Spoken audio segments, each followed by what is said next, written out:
Wait किए। ठीक है, सबसे पहले हम बात करेंगे जीओसी। तो जीओसी क्या है? जीओसी होती है ऑर्गेनिक केमिस्ट्री, ठीक है, general organic chemistry is study of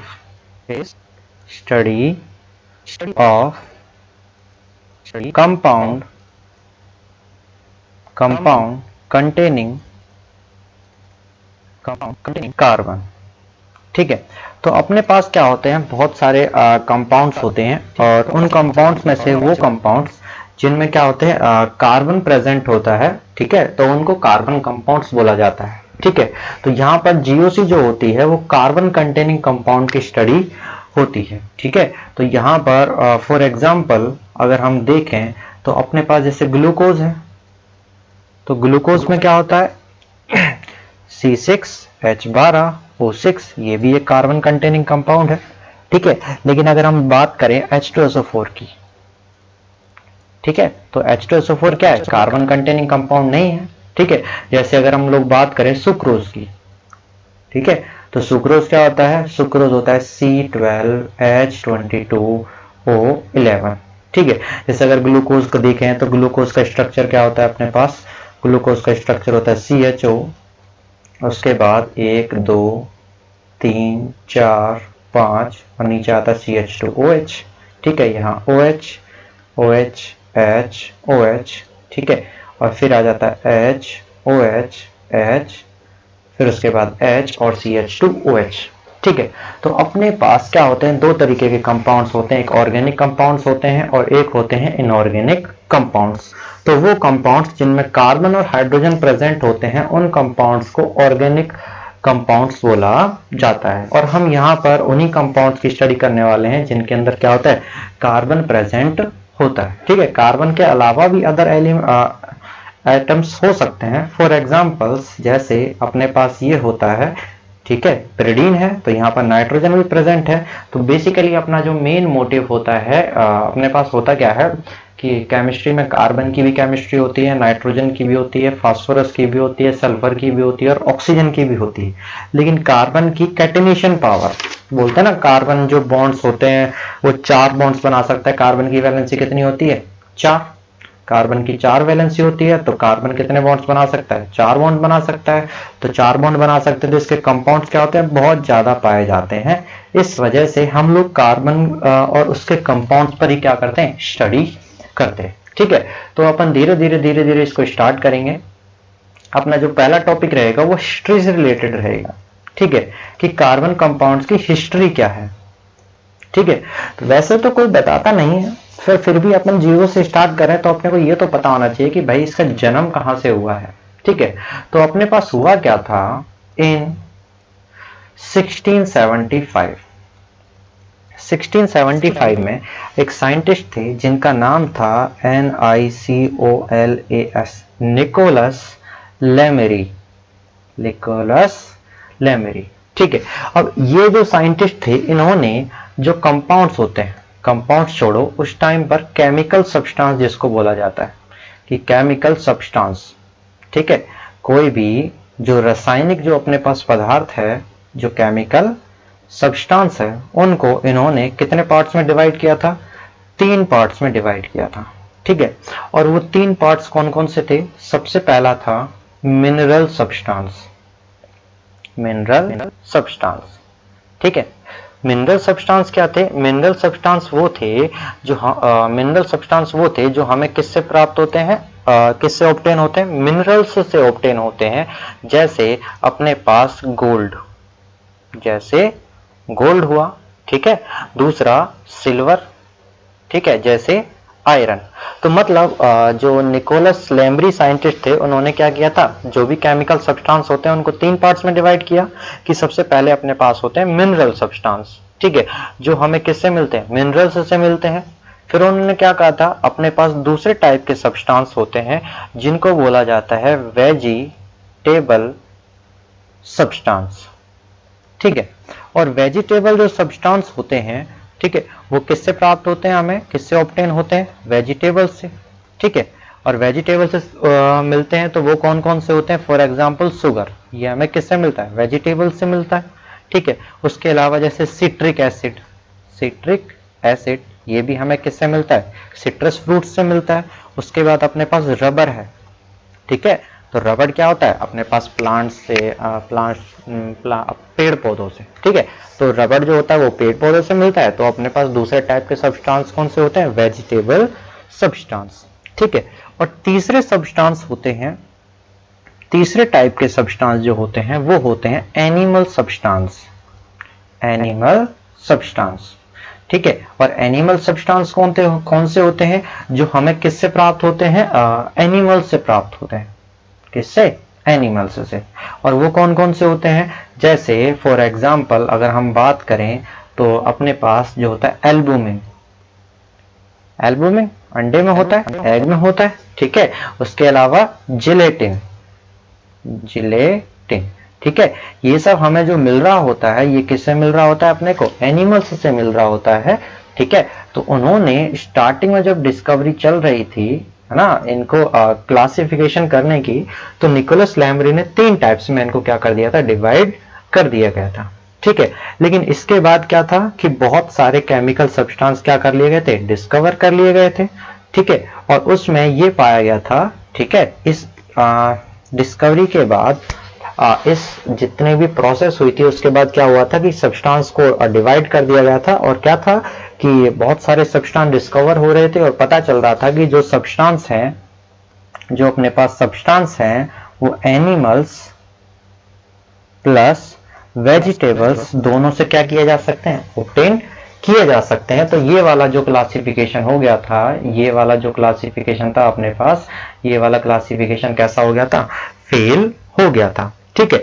तो यहां पर इससे आगे जब हम बढ़ रहे थे, कर्सर कहां गया? यहां, ठीक है। तो जब यहां से आगे बढ़ रहे थे तो उसके बाद जो अपने पास जो केमिकल सब्सटेंस थे, ठीक है, केमिकल सब्सटेंस, उन केमिकल सब्सटेंस को कितने पार्ट्स में डिवाइड किया गया था? 2 पार्ट्स में डिवाइड किया गया था।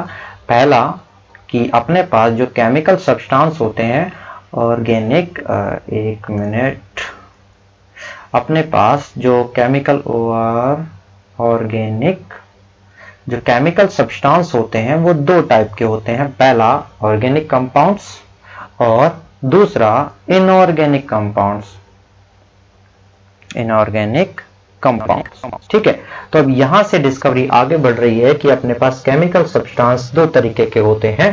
पहला होता है ऑर्गेनिक कंपाउंड्स और दूसरा होता है इनऑर्गेनिक कंपाउंड्स। तो ऑर्गेनिक कंपाउंड्स किन्हें कहा गया?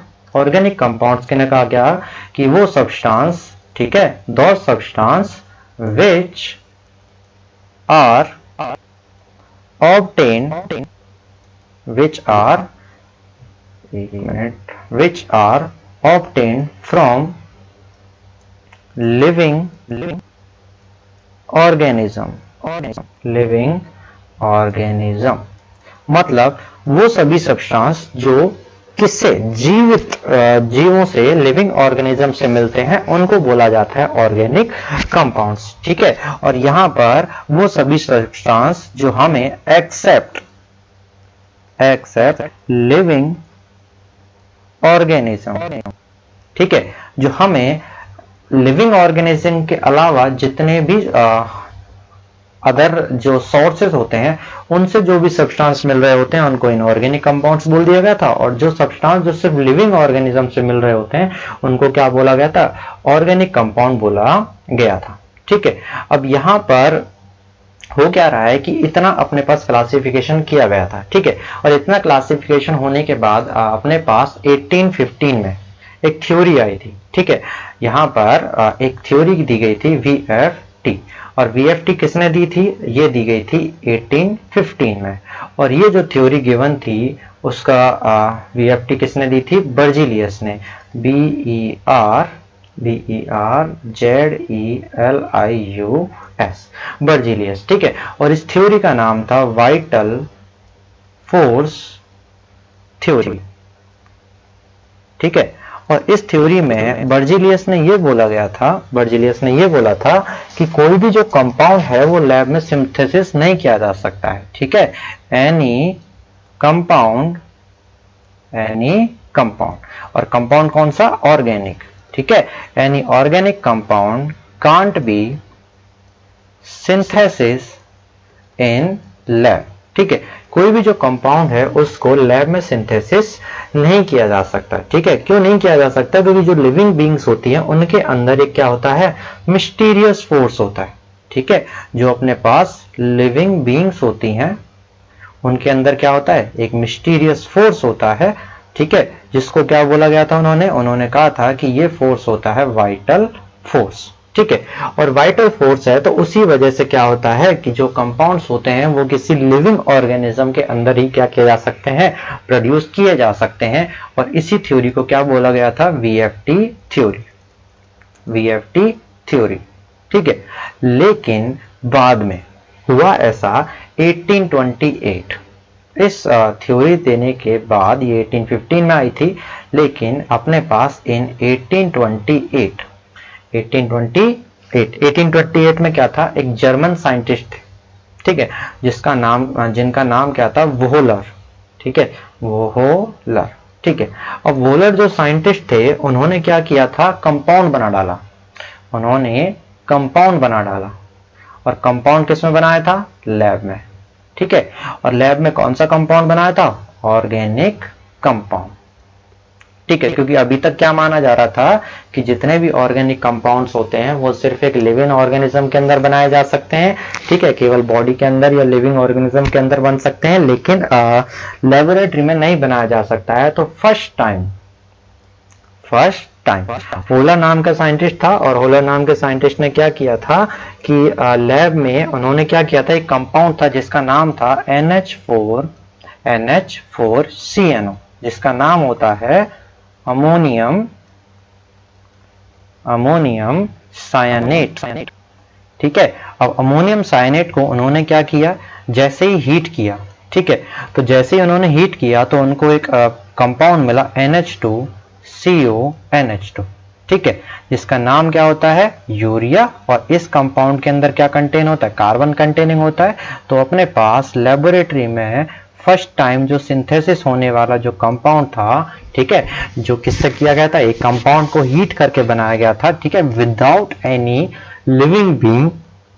तो इस कंपाउंड का नाम क्या था? यूरिया था, ठीक है। तो इसके बाद से जो अपने पास नई जो डिस्कवरीज हो रही थी, तो उसके बाद से जब वोलर नामक साइंटिस्ट ने एक कंपाउंड बना दिया यूरिया, तो उसके बाद क्या पता चला कि यहाँ पर ऑर्गेनिक कंपाउंड्स केवल लिविंग बीइंग्स में ही नहीं, अपने पास जो ऑर्गेनिक कंपाउंड्स हैं वो लैब में भी क्या किया जा सकते हैं? सिंथेसिस किए जा सकते हैं, ठीक है। तो उसके बाद क्या हुआ कि अपने पास एक डेफिनेशन आ गई, ठीक है। और डेफिनेशन क्या आ गई? कर्सर कहाँ चला जाता है बार बार? एक डेफिनेशन आ गई, और उस डेफिनेशन में क्या क्या आ गया कि ऑर्गेनिक कंपाउंड्स, ठीक है।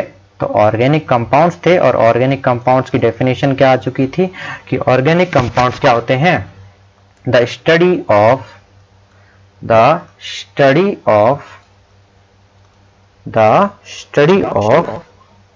Hydrocarbons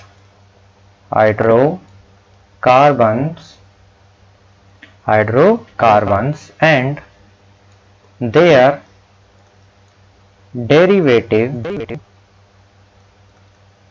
are called organic compounds, ठीक है। तो यहां पर हम लोग क्या कर रहे होते हैं? ऑर्गेनिक कंपाउंड्स क्या होते हैं कि हाइड्रोकार्बन्स और उससे बनने वाले जितने भी कंपाउंड्स होते हैं, मतलब उनके डेरिवेटिव्स की जो स्टडी करते हैं, उन्हीं को क्या बोला जाता है? ऑर्गेनिक कंपाउंड बोला जाता है, ठीक है। अब सब कुछ डिस्कस करेंगे। हाइड्रोकार्बन क्या होते हैं? हाइड्रोकार्बन क्या होते हैं? कंपाउंड जिनके अंदर क्या होता है? कार्बन एंड हाइड्रोजन प्रेजेंट होता है, उनको हाइड्रोकार्बन बोला जाता है। और हाइड्रोकार्बन से जब अदर जो कंपाउंड्स बनेंगे, ठीक है, अदर जो कंपाउंड्स बनेंगे उनको हाइड्रोकार्बन क्या बोला जाता है, डेरिवेटिव बोला जाता है। ठीक है, तो हाइड्रोकार्बन और उनके डेरिवेटिव्स की स्टडी करना ही क्या कहलाता है, ऑर्गेनिक कंपाउंड्स की स्टडी कहलाता है। और ऑर्गेनिक कंपाउंड्स का जो जनरल पोर्शन होता है उसको जनरल ऑर्गेनिक केमिस्ट्री बोला जाता है। ठीक है, तो अब हम स्टार्ट करेंगे जीओसी। तो जीओसी का मतलब पता ही चल गया होगा, ऑर्गेनिक कंपाउंड्स की स्टडी को ही क्या बोला जाता है, जीओसी बोला जाता है। ठीक है, तो यहाँ पर हाइड्रोकार्बन कौन से होते हैं, जिनमें कार्बन और हाइड्रोजन प्रेजेंट होता है। हाइड्रोजन डेरिवेटिव्स क्या होंगे, जिनमें कार्बन, हाइड्रोजन और उनके अलावा भी क्या होते हैं, अदर एलिमेंट्स प्रेजेंट होते हैं, तो उनको बोला जाता है अपने पास हाइड्रोकार्बन। ठीक है, तो अब चलते हैं अपने मेन टॉपिक के पास। ठीक है, अब मेन टॉपिक स्टार्ट करने से पहले सबसे पहले अपना बेसिक्स क्लियर कर लेते हैं। ठीक है, अब बेसिक्स में क्या है कि अपने को पढ़ना क्या है, कार्बन कंटेनिंग कंपाउंड्स पढ़ने। तो सबसे पहले अपने पास कार्बन का पता होना चाहिए। तो कार्बन जो होता है, कार्बन कितने नंबर पर आता है, 6। अब 6 नंबर पर आता है तो इसका एटॉमिक मास कितना होता है, 12 होता है। 12 होता है तो यहाँ पर हमें पता है कार्बन 6 है तो इसका इलेक्ट्रॉनिक कॉन्फ़िगरेशन 1s2, 2s2 और 2p2। तो इसका आउटर मोस्ट इलेक्ट्रॉनिक कॉन्फ़िगरेशन देखा जाए तो s और p। अब s में कितने इलेक्ट्रॉन्स होते हैं, 2 इलेक्ट्रॉन्स, और p में कितने होते हैं, 2। तो यहाँ पर अपन देखें तो इसके ग्राउंड स्टेट में कितने फ्री इलेक्ट्रॉन्स हैं, 2। लेकिन जब कार्बन एक्साइटेड स्टेट में जाएगा तो अपने पास 1 और यहाँ ये 3, तो एक्साइटेड स्टेट में 1 2 3 4। ठीक है, तो यहाँ पर जो कार्बन है, ठीक है, उसका हाइब्रिडाइजेशन क्या आ जाता है, उसका हाइब्रिडाइजेशन तो छोड़ो, अपने को क्या पता करना है, वैलेंसी पता करनी है। ठीक है, तो यहाँ पर जो कार्बन है, ठीक है, कार्बन है तो इसके outer most electron, outer most shell में कितने इलेक्ट्रॉन प्रेजेंट होते हैं, 4 इलेक्ट्रॉन प्रेजेंट होते हैं। 4 इलेक्ट्रॉन प्रेजेंट होते हैं तो इसका मतलब इसकी जो वैलेंसी होती है, ठीक है, वैलेंसी कितनी होती है, 4 होती है। 4 होती है तो इसका मतलब क्या होता है कि यहाँ पर जो कार्बन है वो कितने बॉन्ड्स बना सकता है, कार्बन अदर एटम्स के साथ कितने बॉन्ड्स बना सकता है, 4 बॉन्ड्स बना सकता है। और 4 बॉन्ड्स बना सकता है तो सिंपली इसका जो स्ट्रक्चर आएगा, ठीक है, इसका स्ट्रक्चर आएगा तो वो कैसा आएगा, कार्बन अपने साथ 4 बॉन्ड्स बना सकता है। तो कार्बन क्या होता है, कैसे स्ट्रक्चर में होता है, टेट्राहेड्रल स्ट्रक्चर में होता है। और इसका जो बॉन्ड एंगल होता है, ठीक है, बॉन्ड एंगल होता है वो कितने डिग्री का होता है, 109 डिग्री 28 मिनट का होता है। ठीक है, अब यहाँ पर हम लोग सबसे पहली बात यही देख रहे हैं कि कार्बन है, कार्बन के आउटर मोस्ट शेल में 4 इलेक्ट्रॉन होते हैं। इसका मतलब इसकी वैलेंसी कितनी होती है, 4 होती है। और वैलेंसी 4 होता है तो इसका स्टेरिक फैक्टर भी कितना आ जाएगा, 4 आ जाएगा। और 4 आ जाएगा तो इसकी जो वैलेंसी होती है वो स्पेस में किस तरीके से फैली रहेगी, टेट्राहेड्रल शेप ज्योमेट्री में फैली रहेगी। और ज्योमेट्री में फैली रहेगी तो चारों वैलेंसी एक दूसरे से कितने एंगल पर होंगी, 109 डिग्री एंड 28 मिनट के एंगल पर होंगी। ठीक है, और 28 डिग्री के एंगल पर होंगी। तो इसका मतलब सिंपल सा ये है कि कार्बन अपने साथ कितने बॉन्ड्स बना सकता है, 4 बॉन्ड्स बना सकता है। ठीक है, अब 4 बॉन्ड्स बना सकता है तो सिंपल ही बात यह है कि यहां पर अगर देखें कैरेक्टरिस्टिक्स, ठीक है, कैरेक्टरिस्टिक्स ऑफ कार्बन एटम। ठीक है, अब हम कार्बन एटम के कैरेक्टरिस्टिक्स देखेंगे कि इसमें क्या क्या इसकी प्रॉपर्टीज हो सकती हैं। तो सबसे पहला होता है कार्बन हैज Z, मतलब एटॉमिक नंबर इज 6, ठीक है, and it has 4 valency, hence it can form 4 bonds with other atoms। ठीक है, तो ये अदर एटम्स के साथ कितने बॉन्ड्स बना सकता है, 4 बॉन्ड्स बना सकता है। ठीक है, अब बॉन्ड्स बनाएगा तो किस किस टाइप से बनाएगा, देखो सबसे पहले क्या हो सकता है, कार्बन किसी अदर स्पीसीज के 4 सिंगल बॉन्ड से जुड़ सकता है, कार्बन अदर स्पीसीज के साथ एक डबल बॉन्ड और 2 सिंगल बॉन्ड से जुड़ सकता है। कार्बन किसी अदर स्पीसीज के साथ एक ट्रिपल बॉन्ड और एक सिंगल बॉन्ड से बॉन्डेड हो सकता है, या कार्बन अदर स्पीसीज के साथ 2 डबल बॉन्ड से भी क्या हो सकता है, बॉन्डेड हो सकता है। ठीक है, इतना हमने इसके बारे में जान लिया है। ठीक है, अगर हम दूसरी बात करें तो इसकी अगर शेप देखी जाए, ठीक है, अगर हम इसकी शेप की बात करें तो जो शेप होती है वो अभी मैंने बताई है कि इसकी जो शेप होती है वो कैसी होती है, टेट्राहेड्रल शेप होती है। टेट्राहेड्रल का मतलब यहाँ पर जो कार्बन है वो किस तरीके से होता है, टेट्राहेड्रली अरेंज होता है, मतलब इसका बॉन्ड एंगल 109 डिग्री 28 मिनट का होता है। ठीक है, अगर आगे की बात करें तो यहाँ पर तीसरा होता है कैटेनेशन पावर। ठीक है, तो यहाँ पर तीसरी बात आती है कैटेनेशन पावर। ठीक है, तो जो कार्बन होता है उसकी कैटेनेशन पावर क्या होती है, सबसे ज्यादा होती है। कैटेनेशन पावर का मतलब होता है कि यहाँ पर कोई एटम कितने अदर एटम्स के साथ स्ट्रांगली बॉन्डेड हो सकता है। तो अगर हम बात करें कार्बन कार्बन की, सिलिकॉन सिलिकॉन की, ठीक है, नाइट्रोजन नाइट्रोजन की, उसके अलावा फास्फोरस फास्फोरस की, तो यहाँ पर अपन अगर बॉन्ड एनर्जी का ऑर्डर देखें, ठीक है, बॉन्ड एनर्जी फॉर कैटेनेशन, तो कैटेनेशन के लिए बॉन्ड एनर्जी क्या होती है, कार्बन कार्बन की 85 होती है, उसके अलावा 54 होती है सिलिकॉन की, अगर नाइट्रोजन नाइट्रोजन की देखी जाए तो 39, ठीक है, और ये यूनिट्स किस में होती है, किलो कैलोरी में। ठीक है, और अगर फास्फोरस की देखी जाए तो अपने पास होती है 50-50, मतलब यहाँ पर जो कार्बन है उसकी कैटेनेशन पावर क्या होती है, सबसे ज्यादा होती है, और कैटेनेशन के लिए एनर्जी सबसे ज्यादा। तो इसका मतलब क्या है कि जो बॉन्ड होता है उसकी एनर्जी बहुत ज्यादा होती है, और ये क्या होता है, स्ट्रांगली क्या कर सकता है, अदर बॉन्ड्स को होल्ड कर सकता है। ठीक है, तो यहाँ पर अपने पास कार्बन का ये नेचर होता है। ठीक है, अब वेरी इंपॉर्टेंट पॉइंट जो होता है वो होता है ठीक है, हाइब्रिडाइजेशन ऑफ कार्बन। ठीक है, और इस वाले पॉइंट से अपनी 11th क्लास की एनसीईआरटी का पहला जो पॉइंट होता है एनसीईआरटी में, वो अपने पास क्या होता है, धीरे धीरे स्टार्ट होता है। ठीक है, अपन बात करेंगे, एक मिनट, हाइब्रिडाइजेशन ऑफ कार्बन की। ठीक है, मान लो आपके पास कंपाउंड दे रखा है, कंपाउंड कौन सा दिया हुआ है, CH3 CH2 CH2 CH3, एक कंपाउंड ये दिया हुआ है, उसके अलावा CH3 CH double bond CH CH3, और यहां दे रखा है CH3 C triple bond C, हाँ C ट्रिपल बॉन्ड C, और उसके बाद आ जाता है अपने पास CH3। ठीक है, अब मैं स्टार मार्क कर देता हूं कि सर हमें इस कार्बन का, उसके अलावा इस कार्बन का, और उसके अलावा इस कार्बन का। ठीक है, मैंने 3 कार्बन को स्टार मार्क कर दिया, और मुझे जानना है कि ये जो कंपाउंड्स गिवन है इनमें कार्बन का हाइब्रिडाइजेशन क्या होगा। ठीक है, तो यहां पर how to calculate hybridization of carbon, कि कार्बन का अपन लोग किस तरीके से क्या करेंगे, हाइब्रिडाइजेशन कैलकुलेट करेंगे। ठीक है, तो तरीके काफी हैं अपने पास हाइब्रिडाइजेशन कैलकुलेट करने के, और वो तरीका कौन सा है, देखो सबसे पहले जो बुक में तरीका गिवन होता है उसी से स्टार्ट करेंगे। भाई नीचे आ जा,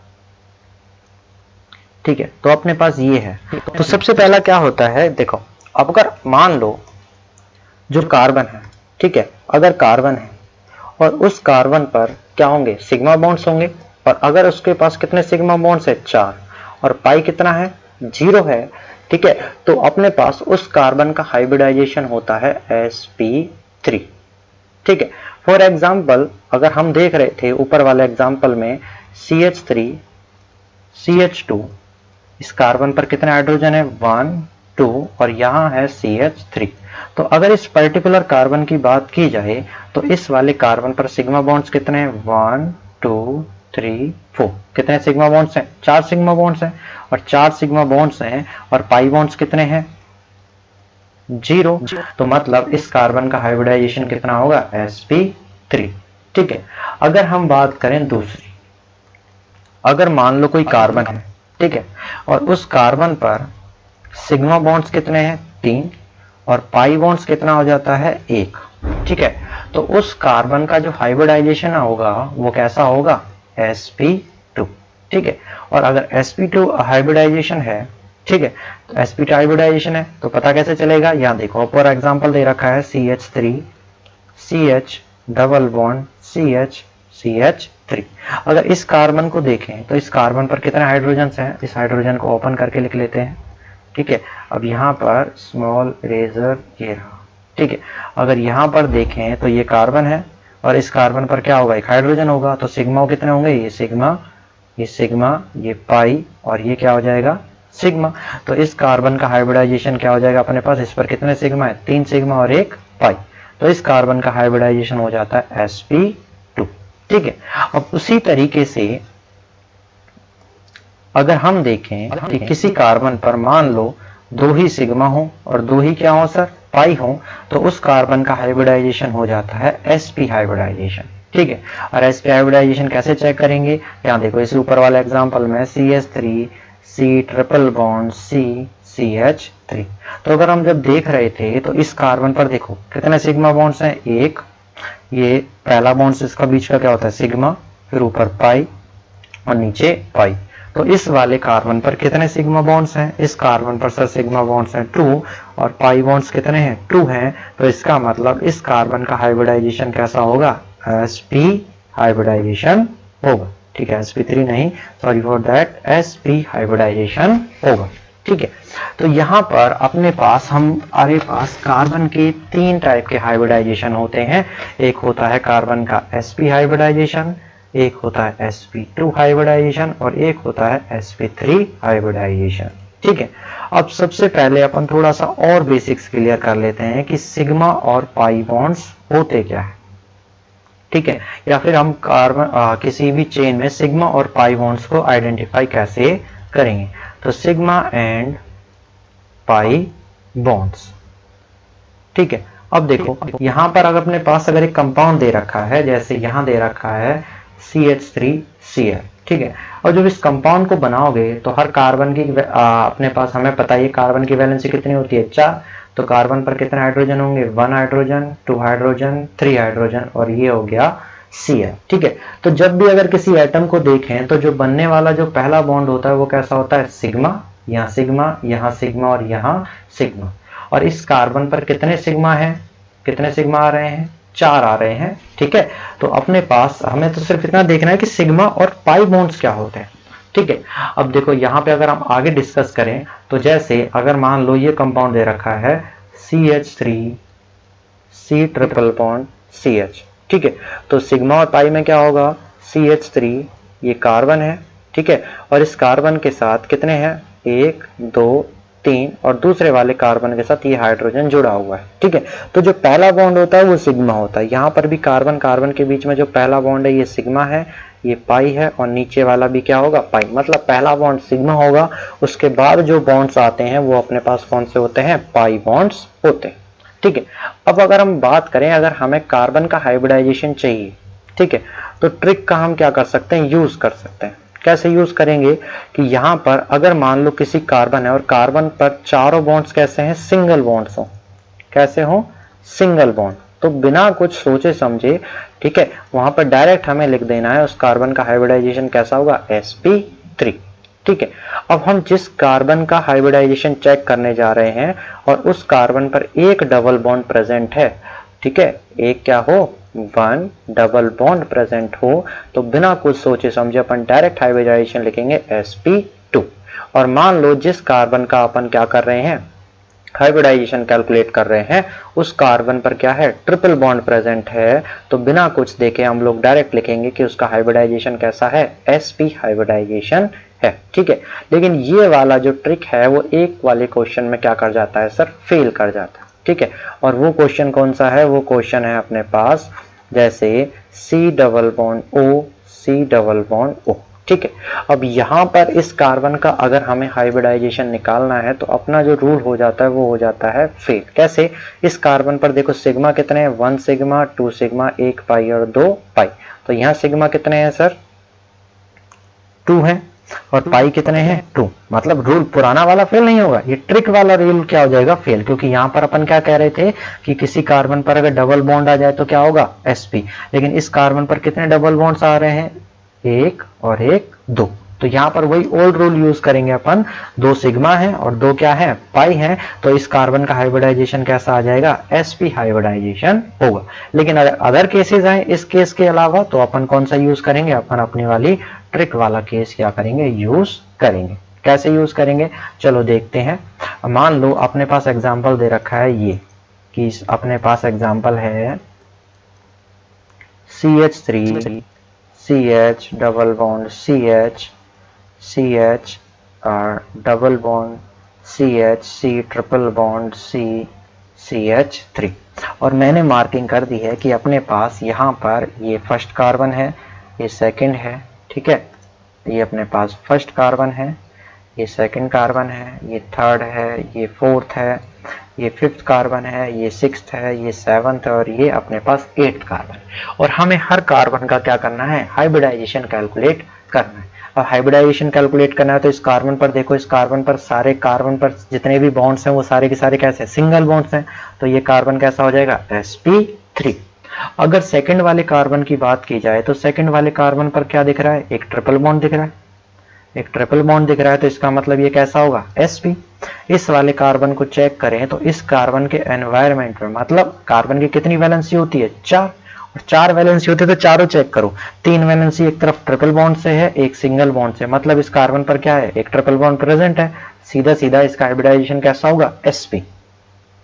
इस कार्बन की बात करें तो इस कार्बन पर देखो इस तरफ क्या है एक सिंगल बॉन्ड एक हाइड्रोजन के साथ, और क्या है डबल बॉन्ड है। सिंपल सी बात है, इस कार्बन की 4 वैलेंसियों में क्या है, जो 2 वैलेंसियां वो डबल बॉन्डेड है, तो इसका हाइब्रिडाइजेशन sp2। इस कार्बन पर भी क्या है डबल बॉन्ड है, इसका मतलब इसका भी हाइब्रिडाइजेशन sp2। इस कार्बन पर देखेंगे तो इस कार्बन पर भी क्या है डबल बॉन्ड प्रेजेंट है, तो ये भी क्या आ जाएगा sp2। इस कार्बन का भी क्या होगा sp2। लेकिन इस कार्बन पर देखें तो सारे के सारे बॉन्ड्स कैसे हैं सिंगल बॉन्ड आ रहे हैं, तो मतलब इस कार्बन का हाइब्रिडाइजेशन कैसा होगा sp3।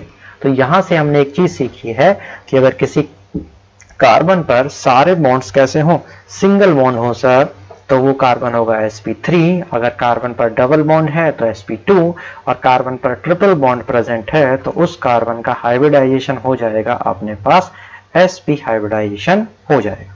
ठीक है, अब अगर हम नेक्स्ट बात करें, ठीक है, अगर जितना मुझे याद आ रहा है अगर हम धीरे धीरे चलें तो बेसिक्स में अपने पास हमें क्या होता है कि नेक्स्ट जो है मैं क्या बताने वाला था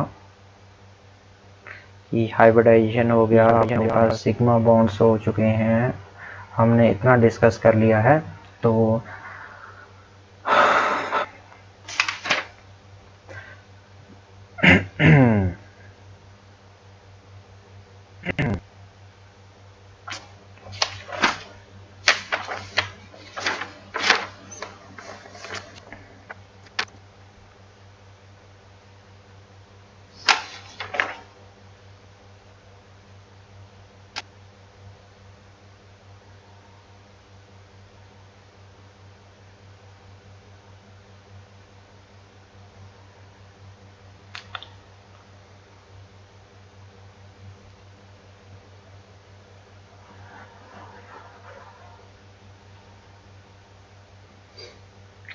तो अपन नेक्स्ट टॉपिक जो स्टार्ट करेंगे वो है अपना स्ट्रक्चर ऑफ, स्ट्रक्चर नहीं, एक मिनट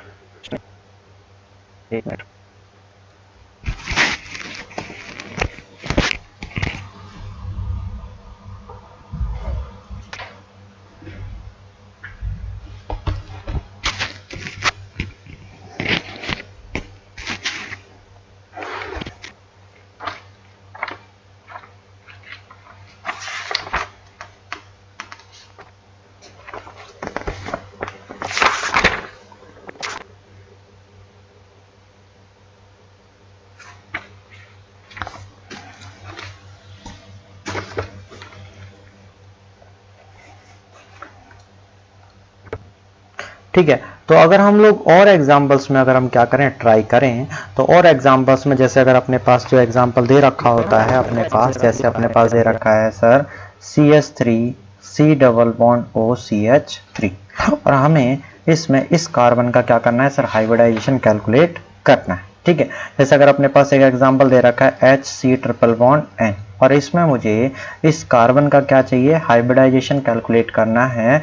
तो हमें दिख रहा है इस कार्बन पर क्या है, एक सिंगल बॉन्ड, लेकिन मैंने क्या बताया, इस पर एक डबल बॉन्ड प्रेजेंट है। तो सिंपल सी बात होगी, इस कार्बन का हाइब्रिडाइजेशन कैसा आ जाएगा, sp2। इस कार्बन पर अगर देखें तो एक ट्रिपल बॉन्ड प्रेजेंट है, जिसका मतलब इसका हाइब्रिडाइजेशन कैसा आ जाएगा, sp हाइब्रिडाइजेशन आ जाएगा। ठीक है, अब अगर अपने पास इसी सवाल में एक सवाल पूछ लिया जाए कि how many sigma bonds and pi bonds are present, अगर आपसे यही पूछ लिया जाए इन द मॉलिक्यूल कि इस मॉलिक्यूल के अंदर कितने सिग्मा और पाई बॉन्ड्स प्रेजेंट हैं, तो क्या करना है, हमें कैलकुलेट करना पड़ेगा। कैलकुलेट करना पड़ना है तो अपने को क्या चाहिए, यहाँ पर इसका स्ट्रक्चर पता होना चाहिए कि अपने को स्ट्रक्चर बनाना कैसे होता है। ठीक है, और स्ट्रक्चर बनाना होता है तो आप वैसे भी जनरली कैलकुलेट कर सकते हो, क्योंकि केमिकल बॉन्डिंग आपने पढ़ी हुई होती है। ठीक है, तो अगर मैं इस कंपाउंड्स का कंप्लीट स्ट्रक्चर बनाऊं तो स्ट्रक्चर किस तरीके से बनेगा, देखो अपन फर्स्ट वाले कार्बन को अगर बनाएं तो फर्स्ट वाले कार्बन को कैसे बनाओगे, कार्बन पर एक हाइड्रोजन, दो हाइड्रोजन, तीन हाइड्रोजन, इस तरीके से। उसके बाद कार्बन, ट्रिपल बॉन्ड, कार्बन, उसके अलावा क्या है, कार्बन है, इस पर कितना होगा, एक हाइड्रोजन। ठीक है, फिर आएगा डबल बॉन्ड, फिर कार्बन, इस पर एक हाइड्रोजन। ठीक है, फिर उसके बाद कार्बन, कार्बन पर एक हाइड्रोजन, डबल बॉन्ड, कार्बन। ठीक है, कहाँ पहुंच गए हम लोग, यहाँ 1 2 3 4 5 कार्बन, ये 6 कार्बन, ये 7th carbon.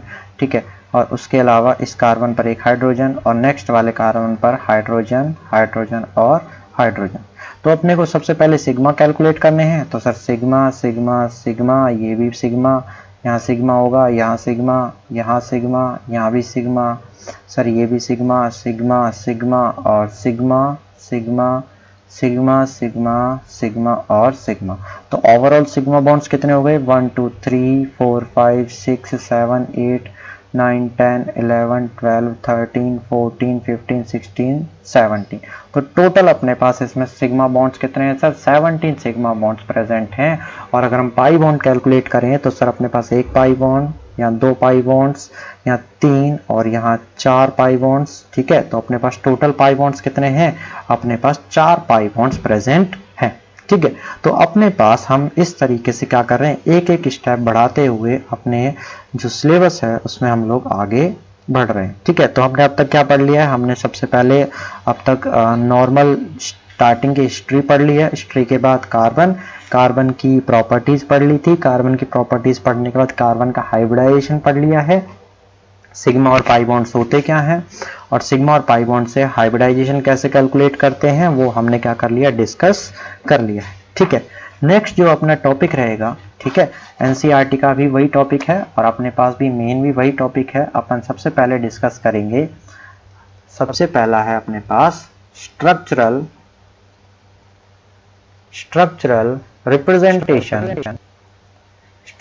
Representation of organic compound. ठीक है, तो जब हम क्या करेंगे, ऑर्गेनिक कंपाउंड्स बनाएंगे, ऑर्गेनिक कंपाउंड्स को लिखेंगे तो उनके कुछ स्ट्रक्चर्स होते हैं। ठीक है, जब हम उनको लिखेंगे तो उनको लिखने के या स्ट्रक्चर बनाने के कई तरीके होते हैं। ठीक है, तो सबसे पहला जो तरीका होता है, ठीक है, जैसे मैं याद करता हूं वैसे मैं सिखाऊंगा कि यहां पर सबसे पहला क्या होता है, मॉलिक्यूलर फॉर्मूला होता है। ठीक है, और मॉलिक्यूलर फॉर्मूला से क्या बनाओगे, स्ट्रक्चरल फॉर्मूला बनाओगे, स्ट्रक्चरल फॉर्मूला। ठीक है, और स्ट्रक्चरल फॉर्मूला बनाने के बाद उसका हम क्या बनाते हैं, बॉन्ड लाइन फॉर्मूला। ठीक है, और बॉन्ड लाइन फॉर्मूला बनाने के बाद हम लोग उसका क्या बना सकते हैं, जिगजैग रिप्रेजेंटेशन। ठीक है, जिगजैग रिप्रेजेंटेशन। ठीक है, अब ये कैसे करेंगे? देखो, अपने पास ब्यूटेन होता है और ब्यूटेन है, तो सबसे पहले जो ब्यूटेन है उसका लिखेंगे मॉलिक्यूलर फॉर्मूला। तो मॉलिक्यूलर फॉर्मूला क्या होता है ब्यूटेन का? ब्यूटेन का मॉलिक्यूलर फॉर्मूला होता है C4H10। ठीक है, और मॉलिक्यूलर फॉर्मूला लिखने के बाद उसका क्या बनाएंगे? स्ट्रक्चरल फॉर्मूला बनाएंगे। तो C4H10 क्या है सर? एक एल्केन है, और एल्केन में एल्केन और एल्केन है, तो एल्केन में क्या होते हैं? कार्बन कार्बन सिंगल बॉन्ड होते हैं। ठीक है, ये आपको पता ही होगा। ठीक है, एल्केन में कार्बन कार्बन सिंगल बॉन्ड्स होते हैं, एल्केन में कार्बन कार्बन डबल बॉन्ड होता है, और एल्काइन जो कंपाउंड्स होते हैं उनमें कार्बन कार्बन ट्रिपल बॉन्ड नहीं होता। नहीं भी पता है तो कोई बड़ी बात नहीं है। सबसे पहले कार्बन है, तो कितने कार्बन है सर? 1 2 3 4। इसी तरीके से बनाते थे बचपन में, और यहाँ आता है CH3। ठीक है, अब बचपन छोड़ो, डायरेक्ट चलते हैं अपने जो C4H10 है उसका अगर फॉर्मूला बनाए तो अगर आपको याद हो तो हमने 10th क्लास में कैसे बनाया था? CH3 CH2। ठीक है, CH2 और यहां पर आ गया CH3। ठीक है, ये आ जाता है इसका स्ट्रक्चरल फॉर्मूला। Structural formula. ठीक है, अब स्ट्रक्चरल फॉर्मूला है। ठीक है, तो स्ट्रक्चरल फॉर्मूला को ही क्या बोला जाता है? Bond line formula. मतलब दो एटम्स के बीच में हमने क्या लिखा है? बॉन्ड से रिप्रेजेंट किया है। तो ये इसका कौन सा है? स्ट्रक्चरल फॉर्मूला, मतलब बॉन्ड लाइन फॉर्मूला। ठीक है, यहां पर मैंने क्या बता दिया? स्ट्रक्चरल फॉर्मूला, एक मिनट,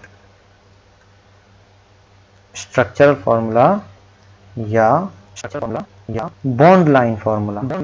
ठीक है, और बॉन्ड लाइन फॉर्मूले से हम लोग क्या बना सकते हैं? हम लोग बॉन्ड लाइन फॉर्मूले से अपन सीधा बनाएंगे, एक तो बनाएंगे जिगजैग फॉर्मूला और दूसरा वाला बनाएंगे हम कंडेंस फॉर्मूला। Condense formula. ठीक है, तो अपन अगर यहां देखें तो हमने क्या लिखा? ब्यूटेन लिखा। ब्यूटेन का क्या होता है? यही स्ट्रक्चर फॉर्मूला होता है, मतलब उसको स्ट्रक्चर में ले आए। लेकिन यहां पर हमने कार्बन कार्बन एटम्स को किससे रिप्रेजेंट किया है? बॉन्ड लाइन से। तो ये है अपने पास बॉन्ड लाइन फॉर्मूला। ठीक है, अब बॉन्ड लाइन फॉर्मूला लिखने के बाद, ठीक है, हम क्या करेंगे? इसका जिगजैग रिप्रेजेंटेशन करना सीखेंगे पहले। तो हम लोग लिखेंगे जिगजैग रिप्रेजेंटेशन। जिगजैग रिप्रेजेंटेशन में क्या होता है कि यहां पर हम लोग क्या करते हैं? Do not show carbon atom and hydrogen atom. हम लोग कार्बन और हाइड्रोजन एटम को क्या करते हैं? शो नहीं करते हैं। उसके अलावा अगर मान लो कोई हीटेरो एटम या कोई ग्रुप प्रेजेंट है, ठीक है, तो उसको क्या करते हैं? शो करते हैं। ठीक है, और तीसरी बात, जब जिगजैग रिप्रेजेंटेशन बना रहे होते हैं तो क्या कर रहे होते हैं? जिगजैग रिप्रेजेंटेशन को कुछ इस तरीके से हम क्या करते हैं? रिप्रेजेंट करते हैं। ठीक है, अब कैसे करते हैं वो भी देख लेते हैं। यहां पर देखते हैं, एक एग्जांपल लेते हैं। जैसे यही वाला एग्जांपल था CH3 CH2 CH2 और CH3। ठीक है, तो अपने पास ये कार्बन है, तो ये कार्बन, ठीक है, तो यहां पर कहां गया भाई? ये कार्बन है। ठीक है, और इस कार्बन के बाद क्या था? ये वाला कार्बन है, तो ये बॉन्ड से रिलेटेड है, ये बॉन्ड्स। ठीक है, उसके बाद कितना कार्बन है? ये वाला। ठीक है, 2 कार्बन, ये 1 कार्बन, ये 2nd कार्बन, ये 3rd कार्बन, और उसके बाद ये हो जाता है अपने पास 4th कार्बन। इसका क्या मतलब हुआ? देखो, ये वाला जो एटम रिप्रेजेंट कर रहा है अपने पास, ये जो फर्स्ट वाला है, ये अपने पास क्या है? कार्बन है। ठीक है, और ये कार्बन इस कार्बन से अटैच्ड है। ठीक है, और ये वाला कार्बन इस कार्बन से अटैच्ड है, और ये वाला कार्बन इस कार्बन से अटैच्ड है। ठीक है, जब हम रिप्रेजेंटेशन कर रहे होते हैं तो अपन क्या करते हैं? कार्बन और हाइड्रोजन को शो नहीं करते। क्यों नहीं करते? क्योंकि अपन ने क्या किया है? कार्बन और कार्बन है, और इस कार्बन पर मार्कर कहां गया? पहली बात तो ये, ठीक है, इस कार्बन को एक बॉन्ड से रिप्रेजेंट किया है। अब बॉन्ड से किया तो इस कार्बन की कितनी वैलेंसी है? यहाँ पर 1, तो बच कितनी गई वैलेंसी? 3। तो 3 का मतलब होगा इसके पास कितने हाइड्रोजन है? 3। अब इस कार्बन पर देखें तो इस कार्बन की कितनी वैलेंसी है? तो ऑटोमेटिकली इस कार्बन पर कितने हाइड्रोजन प्रेजेंट होंगे सर? 2 हाइड्रोजन प्रेजेंट होंगे। और इस कार्बन पर कितना है? अपने पास 2 वैलेंसी है, 1 और 1 2। तो ऑटोमेटिकली जब फॉर्मूला लिखेंगे तो 2 वैलेंसी फ्री है, तो इसका मतलब क्या है कि इस पर 2 हाइड्रोजन होंगे। और यहाँ पर जो कार्बन है तो यहाँ पर कितनी वैलेंसी है? 1 वैलेंसी। तो इसका मतलब इस जगह पर कितने हाइड्रोजन होंगे? इसके पास 3 हाइड्रोजन प्रेजेंट होंगे। फॉर एग्जाम्पल, अगर मान लो आपने ऐसे लिख दिया ये जिगजैग रिप्रेजेंटेशन में मतलब टेढ़ी मेढ़ी रेखा, ठीक है, एक तरीके से टेढ़ी मेढ़ी रेखा है। मान लो यहाँ पर इस तरीके से ये लगा हुआ है, तो आपको क्या करना है, ये वाला क्या है, ये कार्बन को रिप्रेजेंट कर रहा है, ये वाला पॉइंट कार्बन को, यहाँ पर ये भी क्या है, एंड क्या कर रहा है, कार्बन को, ये भी कार्बन है और ये भी क्या है, कार्बन है।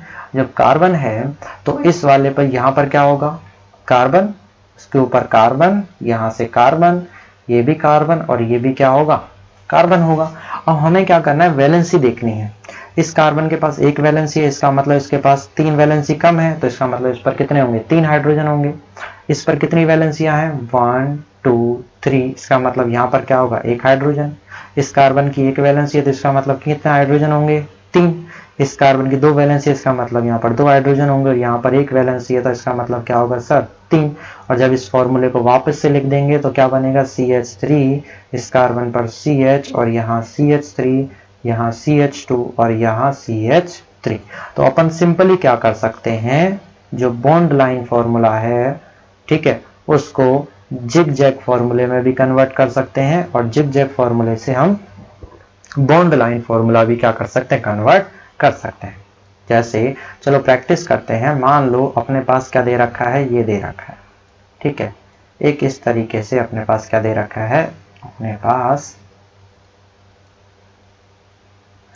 ये स्ट्रक्चर दिया हुआ है, ठीक है, और इस स्ट्रक्चर का आपको क्या करना है, ये कैसा है, एक तरीके से जिगजैग फॉर्मूला है, ठीक है, और जिगजैग को किस में रिप्रेजेंट करना है, आपको बॉन्ड लाइन में क्या करना है, कन्वर्ट करना है।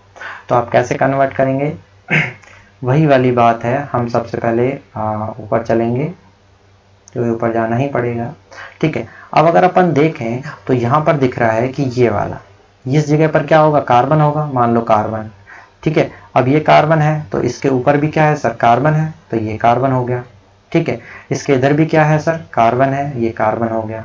नीचे क्या है, कार्बन सर, कार्बन, इधर भी क्या है सर, कार्बन है, तो ये कार्बन हो गया। इस तरफ देखें तो सर ये कार्बन हो गया। ऊपर जाएंगे तो सर यहाँ पर भी क्या होगा, कार्बन होगा। ऐसे ही ये भी क्या है, कार्बन है और ये भी कार्बन है, तो इधर गए तो सर कार्बन और ये भी गया तो कार्बन। अब क्या करना है, जिगजैग जो फॉर्मूला होता है उसमें अपने पास क्या नहीं होते, हाइड्रोजन नहीं होते, तो वैलेंसी को देखना होता है। सर यहाँ 1 वैलेंसी, तो इसका मतलब कितने हाइड्रोजन होंगे, 3। यहाँ कार्बन की 2 वैलेंसियां हैं, तो इसका मतलब कितने हाइड्रोजन होंगे सर, 2। यहाँ कार्बन की चारों वैलेंसी सेटिस्फाइड है और 4 कार्बन की मैक्सिमम वैलेंसी कितनी होती है, 4, तो यहाँ पर कोई हाइड्रोजन नहीं आएगा क्योंकि चारों वैलेंसी सेटिस्फाई है। यहाँ पर कार्बन की 2 वैलेंसियां तो CH2 और यहाँ कार्बन की 1 वैलेंसी है तो CH3। ऐसे ही अपन लोग जब इस फॉर्मूले को यहाँ पर CH2, यहाँ पर सर CH2 और यहाँ पर 1 वैलेंसी है तो CH3, तो अपने पास फॉर्मूला क्या बन के आ जाता है, फॉर्मूला आ जाता है अपने पास, इस कार्बन पर अगर हम और अच्छे से बनाएं तो अपने पास जो फॉर्मूला दिखेगा वो कुछ इस तरीके से दिखेगा, कार्बन पर CH2, इस कार्बन पर CH3, ठीक है, इस कार्बन पर CH2, इस कार्बन पर CH3, यहाँ पर CH2 और यहाँ आ जाएगा सर CH3, और यहाँ देखेंगे तो सर CH2 और यहाँ पर आ जाएगा CH3। तो इस तरीके से हम क्या करते हैं, किसी भी जिगजैग फैशन को बॉन्ड लाइन स्ट्रक्चर में क्या कर सकते हैं, कन्वर्ट कर सकते हैं, ठीक है। एक लास्ट सवाल कर लेते हैं अपने पास कि मान लो अपने पास दे रखा है CH3 CH CH3 CH CH3, ठीक है, और यहाँ पर इसको हटा लेते हैं और इसको यहाँ पर, यहाँ से हटाइए ज़रा, और यहाँ लगा लेते हैं CH और यहाँ पर लगा दिया हमने CH3। इस तरीके से अपने पास है और हमें क्या करना है, अब इस कंपाउंड का जिगजैग फैशन बनाना है। तो अपन क्या करेंगे, अपने पास दिख रहा है इस जगह क्या है, कार्बन है, इस जगह कार्बन है, इस जगह कार्बन है, एक कार्बन ये है सर और एक कार्बन ये है, ठीक है, और यहाँ पर एक कार्बन ये है। तो जब हम जिगजैग बना रहे होते हैं तो अपन उसमें क्या नहीं रिप्रेजेंट करते, अपन हाइड्रोजन को नहीं शो करते हैं और कार्बन को क्या करते हैं, टर्मिनल्स से दिखाते हैं। तो यहाँ पर ये कैसे हो जाएगा, ये इस तरीके से, ये इस तरीके से, ये इस तरीके से, ये कार्बन आ जाएगा ऊपर और यहाँ जाएगा इस तरीके से। पता चल गया कि सर यहाँ पर ये टर्मिनल है, ठीक है, इसको क्या बोलेंगे, टर्मिनल, ठीक है। ये वाला जो है अपने पास क्या है, एक तरीके से क्या बोल सकते हैं इसको, टी पॉइंट, ये भी कौन सा आ जाता है, टी पॉइंट आ जाता है, और यहाँ पर ये भी क्या आ जाता है, टर्मिनल आ जाता है। तो टर्मिनल पर रहेगा तो यहाँ पर एक वैलेंसी है, तो इसका मतलब जी क्या लिखेंगे हम, CH3 लिखेंगे, ठीक है। और यहाँ पर कितनी वैलेंसियाँ, 3 है, तो यहाँ CH आएगा, यहाँ CH3 आ जाएगा, यहाँ पर भी टर्मिनल पर CH3, यहाँ सर CH आ जाएगा, और यहाँ वापस से क्या आ जाएगा, CH3। तो हम लोग जिगजैग को बॉन्ड लाइन में भी कन्वर्ट कर सकते हैं, और बॉन्ड लाइन को किस में कन्वर्ट कर सकते हैं, जिगजैग में कन्वर्ट कर सकते हैं, ठीक है। नेक्स्ट अगर हम देखें, अगर हम लोग थोड़ा साइक्लिक कंपाउंड्स में चलें, ठीक है, जैसे अगर अपने पास ये दे रखा है साइक्लिक कंपाउंड्स, अभी अगर आपको नहीं पता हो तो कोई बड़ी बात नहीं है। साइक्लिक कंपाउंड्स का मतलब क्या होगा, जिनके अंदर रिंग प्रेजेंट होगी, जैसे ये वाला। अगर ये कैसा है, एक तरीके से जिगजैग में है, और आपको इसको बॉन्ड लाइन में बनाना है, तो आपको दिख रहा है इस जगह पर कितने कार्बन है, एक ही कार्बन है, लेकिन वैलेंसी कितनी है, 2 है। तो ये कार्बन है, कितनी वैलेंसी है इसके पास, 2 है, 2 फ्री है, तो इसका मतलब यहाँ CH2, यहाँ CH2, यहाँ पर भी CH2, और इस तरीके से हम क्या कर सकते हैं, इसका एक तरीके से बॉन्ड लाइन क्या कर सकते हैं, स्ट्रक्चर बना सकते हैं। जैसे अपने पास ये होता है, ठीक है, मोस्ट पॉपुलर जो सबसे ज्यादा गलती करवाता है, जब इसके बीच में गोला हो तो बेंजीन, नहीं हो तो साइक्लोहेक्सेन। यहाँ दिख रहा है सर कार्बन है, कार्बन है, तो यहाँ पर क्या होगा, CH2, इधर आ जाएगा CH2, इधर भी आ जाएगा CH2, इधर लिखेंगे तो CH2, यहाँ लिखेंगे CH2, और यहाँ लिखेंगे तो सर CH2। तो ये आ जाएगा अपने पास इसका बॉन्ड लाइन स्ट्रक्चर, और इसका नाम क्या होता है सर, इसका नाम होता है साइक्लोहेक्सेन। ये कर्सर कहाँ घूम रहा है, साइक्लोहेक्सेन, ठीक है। तो इस तरीके से हम क्या कर सकते हैं, किसी भी जो मॉलिक्यूलर फॉर्मूला होता है उसका हम लोग क्या कर सकते हैं, बॉन्ड लाइन, पहले क्या लिख सकते हैं, उसका स्ट्रक्चरल फॉर्मूला मतलब बॉन्ड लाइन फॉर्मूला, और बॉन्ड लाइन को हम किस में कन्वर्ट कर सकते हैं, जिगजैग फॉर्मूले में कन्वर्ट कर सकते हैं, और जिगजैग फॉर्मूले को क्या कर सकते हैं, बॉन्ड लाइन फॉर्मूले में कन्वर्ट कर सकते हैं, ठीक है। लेकिन अपने पास हमने ये भी देखा था कि जो स्ट्रक्चर फॉर्मूला है वो क्या होता है, कंडेंस फॉर्मूले में भी क्या किया जा सकता है सर, लिखा जा सकता है। तो अब हम डिस्कस करेंगे कंडेंस फॉर्मूला, ठीक है। तो अपन बात करेंगे कंडेंस फॉर्मूले की, कंडेंस फॉर्मूला, ठीक है। तो कंडेंस फॉर्मूला क्या होता है, यहाँ पर सिंपल सी बात है, हम लोग जब बात कर रहे होते हैं बड़े बड़े कंपाउंड्स की, तो बड़े बड़े कंपाउंड्स में क्या होता है, नंबर ऑफ कार्बन्स भी ज्यादा होते हैं, और नंबर ऑफ कार्बन्स ज्यादा होते हैं तो उनकी चेन भी क्या होती है, ज्यादा होती है। तो हम क्या कर रहे होते हैं, कंपाउंड का जो फॉर्मूला होता है उसको क्या करते हैं, शॉर्ट फॉर्म में लिखते हैं, ठीक है। यहाँ पर सिंपल सी बात है, कंडेंस फॉर्मूले का मतलब होता है शॉर्ट फॉर्म ऑफ फॉर्मूला। जैसे अगर बात करें, अपने पास फॉर्मूला दे रखा है बॉन्ड लाइन में CH3, CH2, CH2, CH2, CH2 और CH3। तो हमें दिख रहा है सर ये कार्बन की चेन क्या हो सकती है, और बड़ी हो सकती है, और इस कार्बन चेन का ये जो पार्ट है ये कुछ कैसा लग रहा है सर, सिमिलर लग रहा है। तो हम क्या करेंगे, इस फॉर्मूले को कंडेंस कर देंगे। इसका मतलब क्या होगा सर, यहाँ CH3 और यहाँ पर क्या लिखेंगे CH2, और हमें दिख रहा है CH2 कितने हैं सर, 1 2 3 4, तो हम लिख देंगे CH2 का होल 4 और CH3। तो ये आ जाता है अपने पास इस कंपाउंड का कौन सा फॉर्मूला, ये है अपने पास बॉन्ड लाइन फॉर्मूला।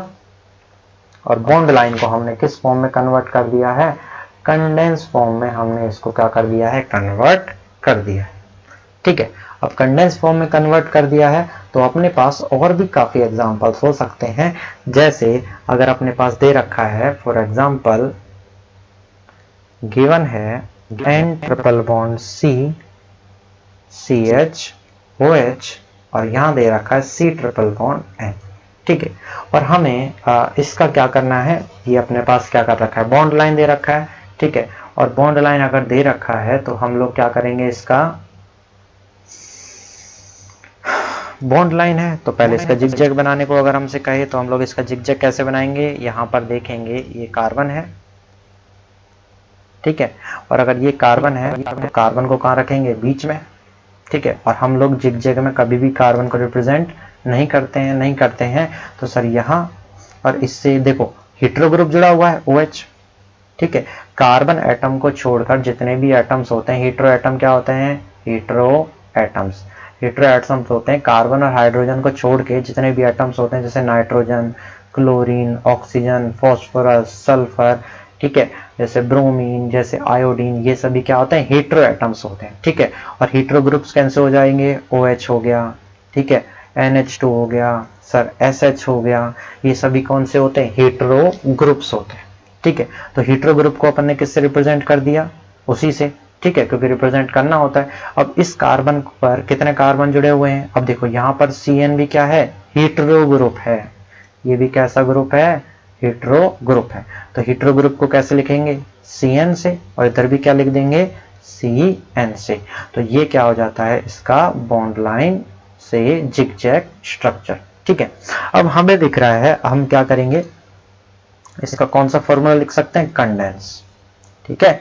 और हमें क्या लिखना है, कंडेंस लिखना है। तो हमें दिख रहा है सर फॉर्मूला कैसे है, इधर CN है और इधर भी क्या है, CN है, और इधर क्या है, OH। और इस कार्बन पर कितने ग्रुप्स प्रेजेंट हैं, सिमिलर ग्रुप्स कितने, 1, और यहाँ है सर 2, ठीक है। तो हम लिख सकते हैं इसका स्ट्रक्चर कैसे आएगा, ठीक है। तो अपने को जिगजैग की जरूरत नहीं है, अपने को हम सीधा बनाएंगे CH-OH, यहाँ CN है और यहाँ पर क्या है, CN है। CN है तो कनेक्टिविटी देखनी होती है, जिस कार्बन पर है दोनों ग्रुप सेम है, तो अपन क्या लिख सकते हैं, यहाँ पर पहले लिख देंगे, अपन लिख देंगे CN का होल ट्वाइस, ठीक है, CH और OH, ये हो जाता है कंडेंस फॉर्मूला, ठीक है। ये कौन सा फॉर्मूला है अपने पास, ये है जिगजैग, ये हो जाता है अपने पास, ये कौन सा है, बॉन्ड लाइन, और ये हो जाता है अपने पास कंडेंस फॉर्मूला, ठीक है। तो यहाँ पर अपन ने कुछ चीजें सीखी है, अपन देखेंगे नेक्स्ट अपन क्या करेंगे, अगला जो टॉपिक है अपने पास वो है क्लासिफिकेशन ऑफ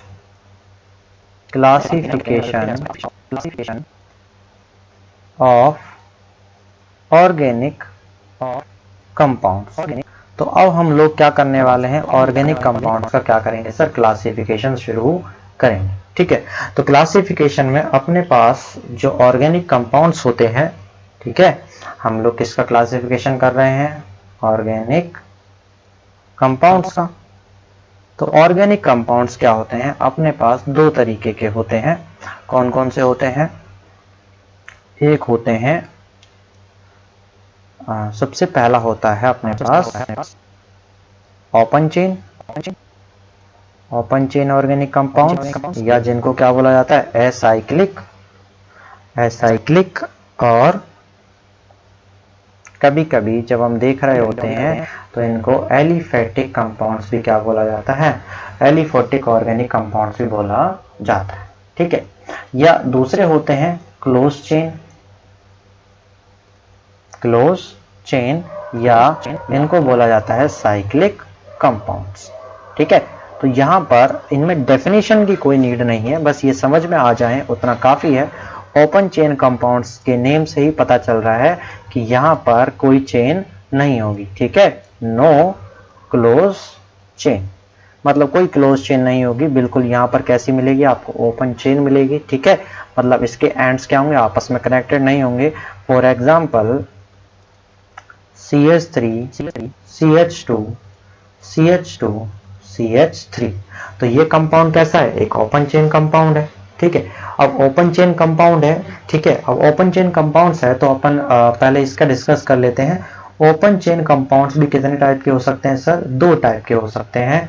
पहले क्या हो सकते हैं, सैचुरेटेड, ठीक है, और दूसरे जो कंपाउंड्स हो सकते हैं वो हो सकते हैं अनसैचुरेटेड ऑर्गेनिक कंपाउंड। सैचुरेटेड जो कंपाउंड्स होंगे उनमें क्या होते हैं, carbon carbon single bond present होते हैं, क्या होते हैं, सिंगल बॉन्ड प्रेजेंट होते हैं। लेकिन अनसैचुरेटेड जो कंपाउंड्स होते हैं वो भी दो टाइप के होते हैं, मतलब सैचुरेटेड कंपाउंड्स कौन से होंगे, जिनमें कार्बन कार्बन क्या होंगे, सारे के सारे सिंगल बॉन्ड प्रेजेंट होंगे, जैसे सर CH3 CH2 CH3, मतलब यहाँ पर कार्बन कार्बन कैसे हैं, सिंगल बॉन्ड प्रेजेंट है, तो हम कहेंगे ये एक तरीके का सैचुरेटेड हाइड्रोकार्बन है। अनसैचुरेटेड की बात करें तो अनसैचुरेटेड हाइड्रोकार्बन में क्या होगा डबल बॉन्ड या मिनिमम एक हो चलेगा, ठीक है। तो यहाँ पर कंपाउंड में क्या होगा, या तो डबल बॉन्ड प्रेजेंट होगा या ट्रिपल बॉन्ड प्रेजेंट होगा, ठीक है। तो यहाँ पर अनसैचुरेटेड सैचुरेटेड हाइड्रो क्या बता रहा था मैं, ओपन चेन ऑर्गेनिक कंपाउंड्स दो होते हैं, open chain close chain. Open chain वाले भी दो होंगे, सैचुरेटेड और अनसैचुरेटेड। जो सैचुरेटेड ऑर्गेनिक कंपाउंड्स होते हैं वो कौन से होते हैं, एल्केन्स होते हैं, क्योंकि इनमें कार्बन कार्बन क्या होते हैं, सिंगल बॉन्ड। अनसैचुरेटेड क्या होते हैं, जिनमें कार्बन कार्बन डबल बॉन्ड या carbon carbon triple bond present होता है, ठीक है। मतलब compound containing carbon carbon double bond या कार्बन कार्बन ट्रिपल बॉन्ड। और अनसैचुरेटेड ऑर्गेनिक कंपाउंड्स कितने होते हैं, दो होते हैं। पहले कौन से होते हैं, एल्कीन्स, क्योंकि इनमें क्या होता है, carbon carbon double bond present होता है। और दूसरे वाले होते हैं एल्काइंस, ठीक है, क्योंकि इनमें क्या होता है, carbon carbon triple bond present होता है। फॉर एग्जाम्पल मैंने अगर बना दिया CH3 CH double bond CH2, तो यहां पर ये ऑर्गेनिक कंपाउंड है क्योंकि इसमें क्या प्रेजेंट है, कार्बन और हाइड्रोजन प्रेजेंट है, ठीक है। दूसरी वाली बात करें, सैचुरेटेड है या ओपन चेन है या क्लोज चेन, ओपन चेन, क्योंकि इसमें किसी भी तरीके की कोई चेन प्रेजेंट नहीं है, ठीक है। और अगर बात करें सैचुरेटेड या अनसैचुरेटेड, तो इसमें क्या है, एक carbon carbon double bond present है, तो ये कैसा होगा, अनसैचुरेटेड होगा। और एल्काइन की बात करें तो एल्काइन का भी सेम सीन होता है। यहाँ पर कार्बन कार्बन क्या है, इस कंपाउंड में carbon carbon triple bond present है, यहाँ पर रिंग नहीं है, तो यहाँ पर ये ओपन चेन है और साथ में कैसा है, अनसैचुरेटेड ऑर्गेनिक कंपाउंड है, ठीक है। अगर हम बात करें क्लोज चेन या साइक्लिक कंपाउंड्स की, ठीक है, तो ये जो कंपाउंड्स होंगे इनमें क्या होगी सर, रिंग प्रेजेंट होगी, ठीक है। और रिंग प्रेजेंट होगी तो इसी वजह से इनको क्या बोला जाता है, क्लोज चेन या साइक्लिक कंपाउंड बोला जाता है। इसका मतलब इनमें क्या प्रेजेंट होती है, साइकिल प्रेजेंट होती है, ठीक है। अब यहाँ पर देखेंगे फॉर एग्जांपल, जैसे मैं एग्जांपल बताना चाहूँ तो यहाँ पर ये कंपाउंड है, कितने कार्बन का है, 3 कार्बन का है, लेकिन कैसा है, एक तरीके से साइक्लिक है। अगर मैंने ये कंपाउंड बना दिया तो यहाँ पर कार्बन कार्बन कंपाउंड है, लेकिन इसमें क्या प्रेजेंट है, चेन है जो कैसी है, क्लोज है, ठीक है, ओपन चेन की तरह नहीं है। तो ये दोनों कंपाउंड्स कैसे हैं, क्लोज चेन कंपाउंड है। अब अगर हम आगे डिस्कस करें तो अपने पास क्लोज चेन कंपाउंड्स भी कितने टाइप के होते हैं सर, 2 टाइप के होते हैं। कितने टाइप के होते हैं, 2 टाइप के होते हैं। कौन कौन से, पहले कंपाउंड होते हैं होमोसाइक्लिक कंपाउंड, होमोसाइक्लिक कंपाउंड, ठीक है। और होमोसाइक्लिक कंपाउंड्स जो होंगे, कुछ गड़बड़ है, होमोसाइक्लिक और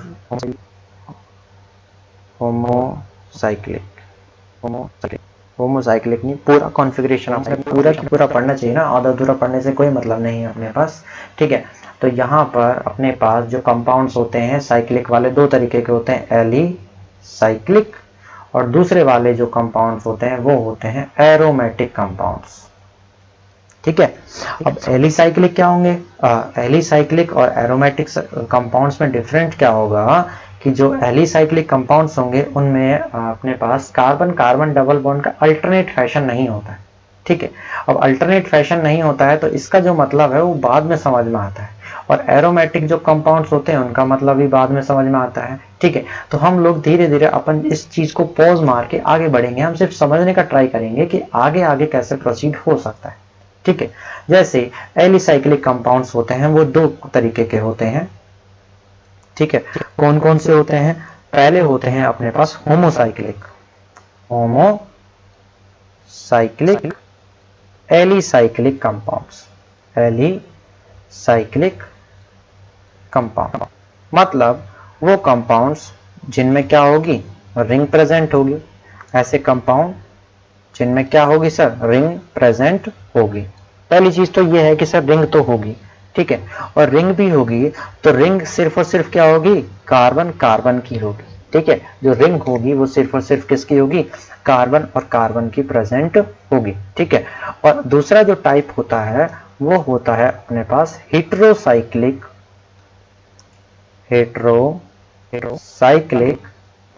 एलिसाइक्लिक कंपाउंड।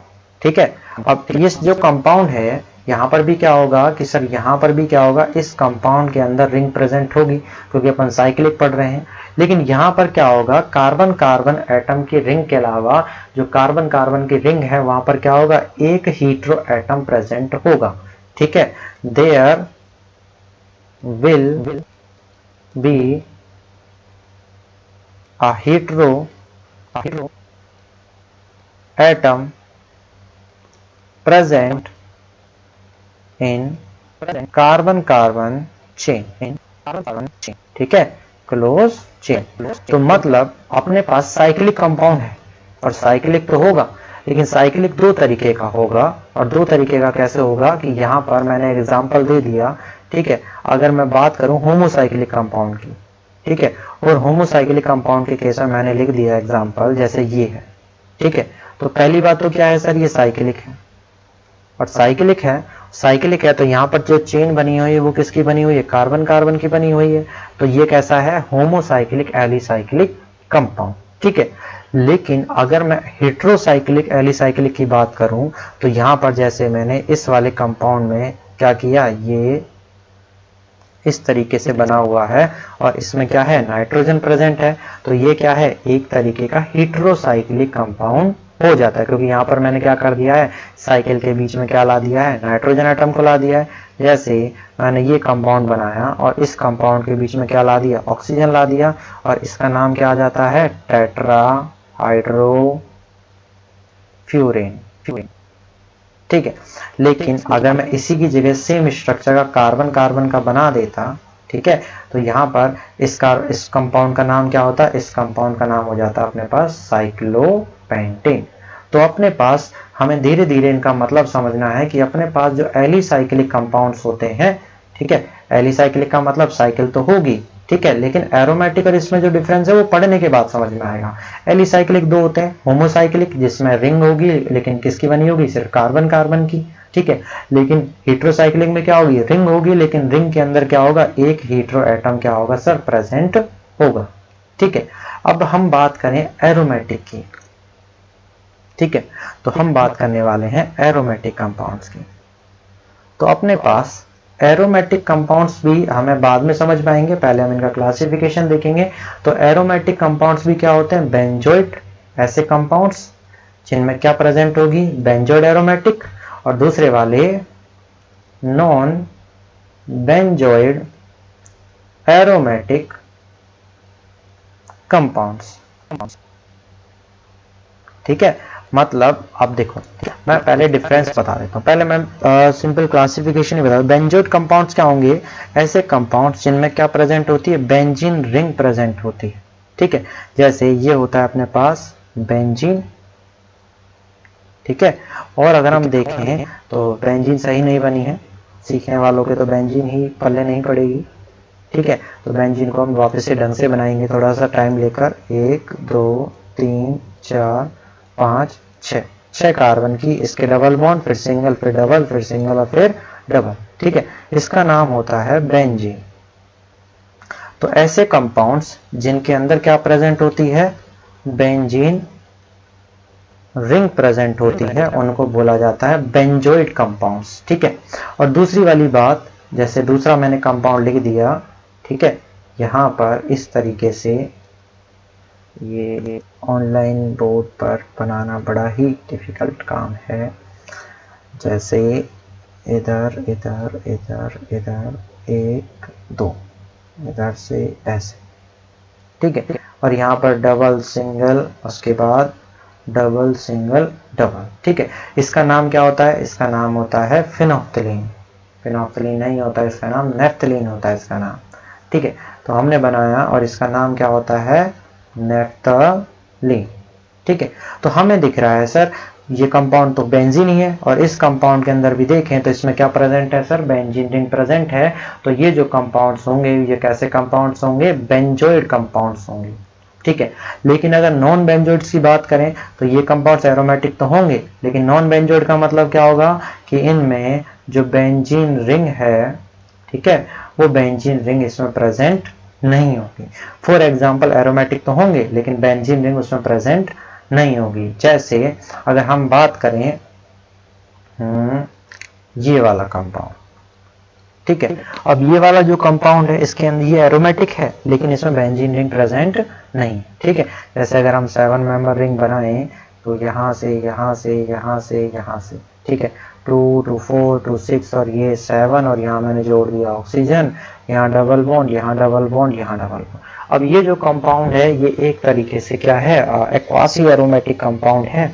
और यहाँ पर ये भी क्या होता है, एरोमेटिक होता है लेकिन इसमें क्या है, बेंजीन रिंग प्रेजेंट नहीं।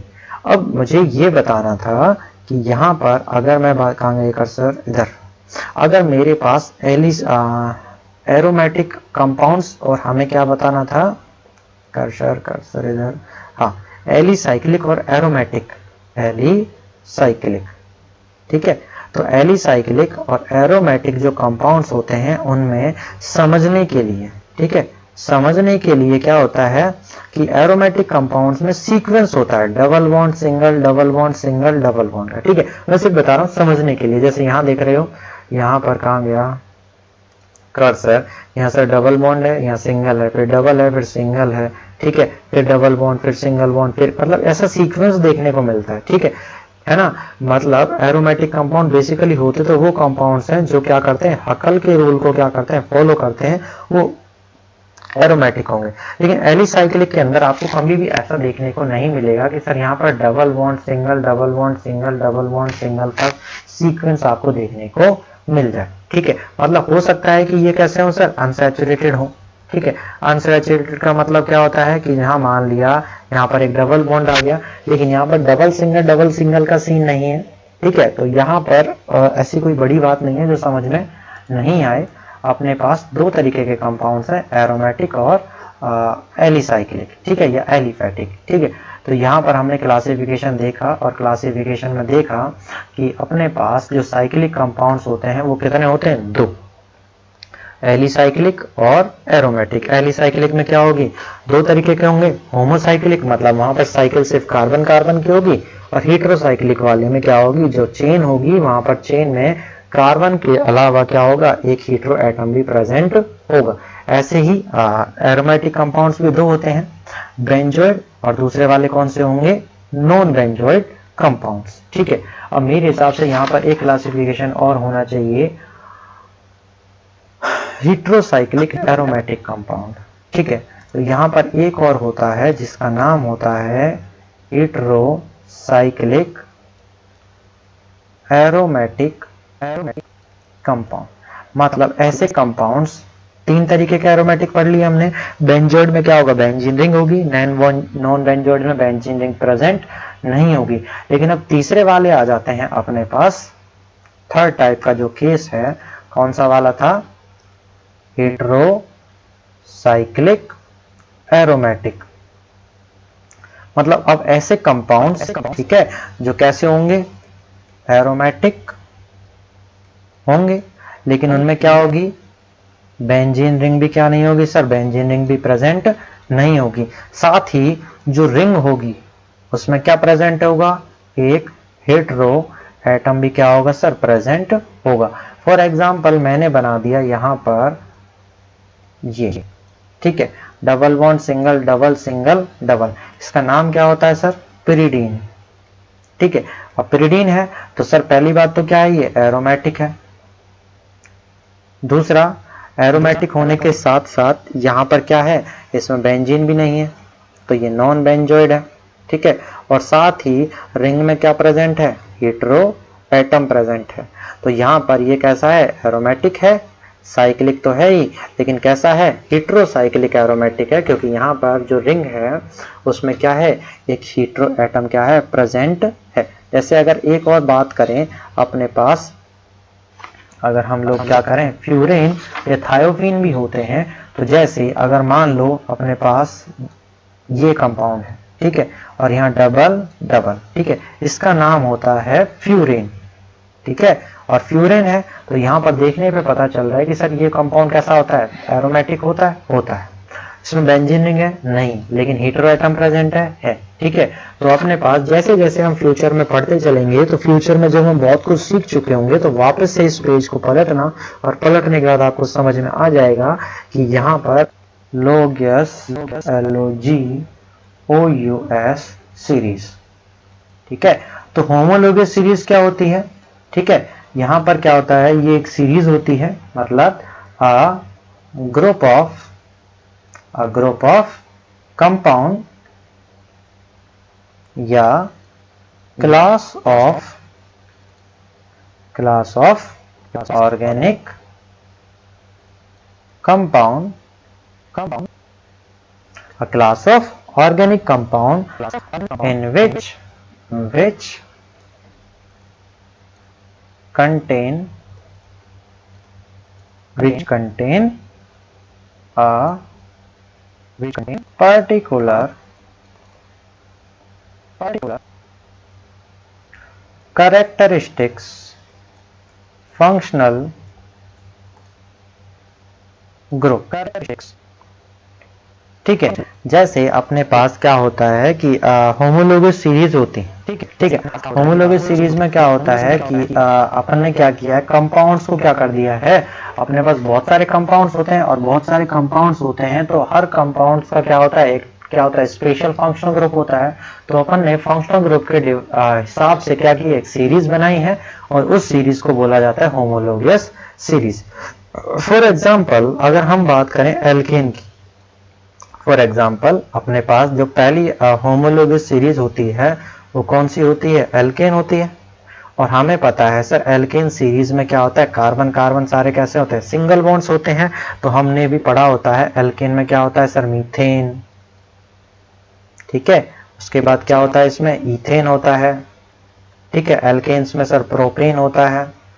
ठीक है, ऐसे methane, ethane, propane, butane, pentane, hexane, heptane, octane, decane, nonane, ऐसे करते हम चले जाते हैं। तो ये सारे कंपाउंड्स कौन से कंपाउंड्स हैं, जिनमें कार्बन कार्बन सिंगल बॉन्ड है। ठीक है, और कार्बन कार्बन सिंगल बॉन्ड्स हैं, तो हमने क्या किया, इन सभी कंपाउंड्स की एक सीरीज बना दी। ठीक है, उस सीरीज का नाम क्या था, एल्केन। तो यहाँ पर जो एल्केन है वो है होमोलोगस सीरीज, मतलब कंपाउंड्स का जब हम कलेक्ट कर देते हैं तो ग्रुप ऑफ कंपाउंड बन जाता है, और उस ग्रुप ऑफ कंपाउंड को ही क्या बोला जाता है, होमोलोगस सीरीज बोला जाता है। ठीक है, और होमोलोगस सीरीज में ये जो क्या होते हैं, इसके जो मेंबर्स होते हैं, क्या होते हैं, मेंबर्स होते हैं, उनको क्या बोला जाता है, होमोलोग बोला जाता है। क्या बोलते हैं, होमोलोग बोलते हैं। ठीक है, फॉर ऐसे एग्जांपल, ऐसे ही अगर हम बात करें एल्कोहल्स की, एल्कोहल्स, तो एल्कोहल्स भी क्या होते हैं, एक होमोलोगस सीरीज है। ठीक है, और होमोलोगस सीरीज है तो एल्कोहल्स में कौन कौन से कंपाउंड्स होंगे, जैसे सर मीथेनॉल, जैसे सर इथेनॉल C2H5OH, जैसे सर अपने पास प्रोपेनॉल हो जाता है, प्रोपेनॉल हो जाता है। तो ये सभी क्या है, इन सब में कौन सा फंक्शनल ग्रुप होता है, एल्कोहल्स। एल्कोहल्स में कौन सा फंक्शनल ग्रुप होता है, OH, और OH फंक्शनल ग्रुप होता है। तो यहाँ पर इसमें बहुत सारे मेंबर्स होंगे। तो होमोलोगस सीरीज क्या होती है, the class of organic compounds या group of compounds in which contain a particular functional group, जिसमें जो कंपाउंड्स होते हैं उन सब में क्या होता है, एक पर्टिकुलर फंक्शनल ग्रुप होता है। तो उन सीरीज को बोला जाता है होमोलोगस सीरीज। तो अगर हम बात करें कौन कौन सी अपने पास होमोलोगस सीरीज है, तो अपने जो सिलेबस है उसमें सबसे पहली जो होती है अपन देखेंगे होमोलोगस सीरीज। तो अपन देखेंगे कि कौन कौन सी होमोलोगस सीरीज होती है और किस सीरीज में कौन कौन सा फंक्शनल ग्रुप प्रेजेंट होता है। ठीक है, और साथ ही फंक्शनल ग्रुप के साथ साथ हम उनका जनरल केमिकल फॉर्मूला भी देखेंगे। ठीक है, जनरल केमिकल फॉर्मूला भी डिस्कस करेंगे। ठीक है, तो सबसे पहले अगर हम देखें तो अपने पास सबसे पहली सीरीज होती है एल्केन सीरीज, और एल्केन सीरीज में जो फंक्शनल ग्रुप होता है वो क्या होता है सर, सिंगल बॉन्ड। ठीक है, सिंगल बॉन्ड। ठीक है, और सिंगल बॉन्ड प्रेजेंट होता है तो हमें पता है एल्केन का जो फॉर्मूला होता है वो क्या होता है, CnH2n+2। ठीक है, दूसरी वाली बात करें, अपनी दूसरी जो होमोलोगस सीरीज होती है वो होती है एल्कीन, और एल्कीन में जो फंक्शनल ग्रुप होता है वो कार्बन कार्बन डबल बॉन्ड होता है। और इसका जनरल फॉर्मूला देखें तो सर CnH2n होता है। ठीक है, तीसरी जो होमोलोगस सीरीज होती है वो होती है अपने पास एल्काइन, और एल्काइन सीरीज का जो फंक्शनल ग्रुप होता है वो होता है कार्बन कार्बन ट्रिपल बॉन्ड, और इसके लिए जो फॉर्मूला आ जाता है CnH2n-2 हो जाता है। तो ये तीन सीरीज होती हैं जो अपने को क्या रहती हैं सर, सबसे ज्यादा याद रहती हैं। ठीक है, क्योंकि हम इनको बचपन से पढ़ते आ रहे हैं। अब हम बात करेंगे फोर्थ सीरीज की।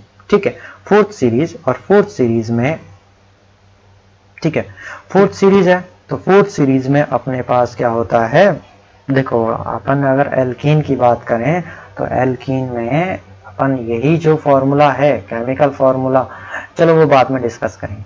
इसके बाद आ जाता है अल्कोहल। अल्कोहल तो अल्कोहल जो होता है उसमें फंक्शनल ग्रुप कौन सा होता है, OH, और उसका केमिकल फॉर्मूला होता है सर CnH2n+1OH। ठीक है, नेक्स्ट बात करें सर ईथर की। ठीक है, तो ईथर है, ईथर का फॉर्मूला, ईथर में फंक्शनल ग्रुप क्या होता है, O। ठीक है, मतलब ऑक्सीजन क्या होगा, रिंग के बीच में प्रेजेंट होगा, और यहां पर इसका फॉर्मूला क्या होता है CnH2n+2O। ठीक है, CnH2n+2, और नेक्स्ट आएगा सर O। ठीक है, नेक्स्ट अगर हम देखें तो अपने पास जो नेक्स्ट आ जाता है वो आ जाता है अपने पास एल्डिहाइड। ठीक है, तो अपने पास होता है एल्डिहाइड। अब एल्डिहाइड जो होता है उसका जो केमिकल फॉर्मूला होता है वो क्या होता है, एल्डिहाइड और कीटोन का। ठीक है, दोनों के फंक्शनल ग्रुप अलग अलग होते हैं। अगर मैं बात करूं एल्डिहाइड का, ठीक है, मिटाना पड़ेगा यहां से, हाँ, तो इधर एल्डिहाइड और यहां लिख लेते हैं कीटोन। तो एल्डिहाइड जो होता है उसका फंक्शनल ग्रुप होता है CHO, और कीटोन जो होता है उसका फंक्शनल ग्रुप होता है CO फंक्शनल ग्रुप होता है। लेकिन दोनों का अगर केमिकल फॉर्मूला देखे जाएं तो केमिकल फॉर्मूला होता है अपने पास CnH2n और O।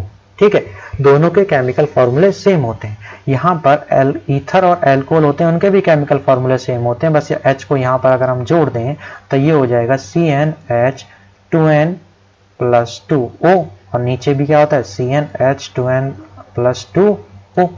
ठीक है, अब अगर आगे डिस्कस करें तो ऐसे ही अपने पास क्या होता है सेवंथ में क्या आता है अपने पास कार्बोक्सिलिक एसिड एक्स्टर्स।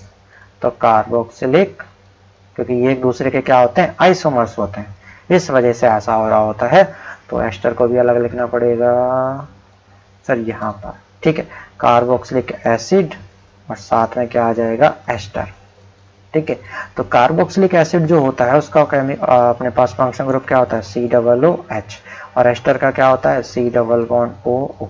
ठीक है, अब कार्बोक्सिलिक एसिड है तो इसका फॉर्मूला क्या हो जाएगा, इसका हो जाएगा सर CN और उसके अलावा H2NO2।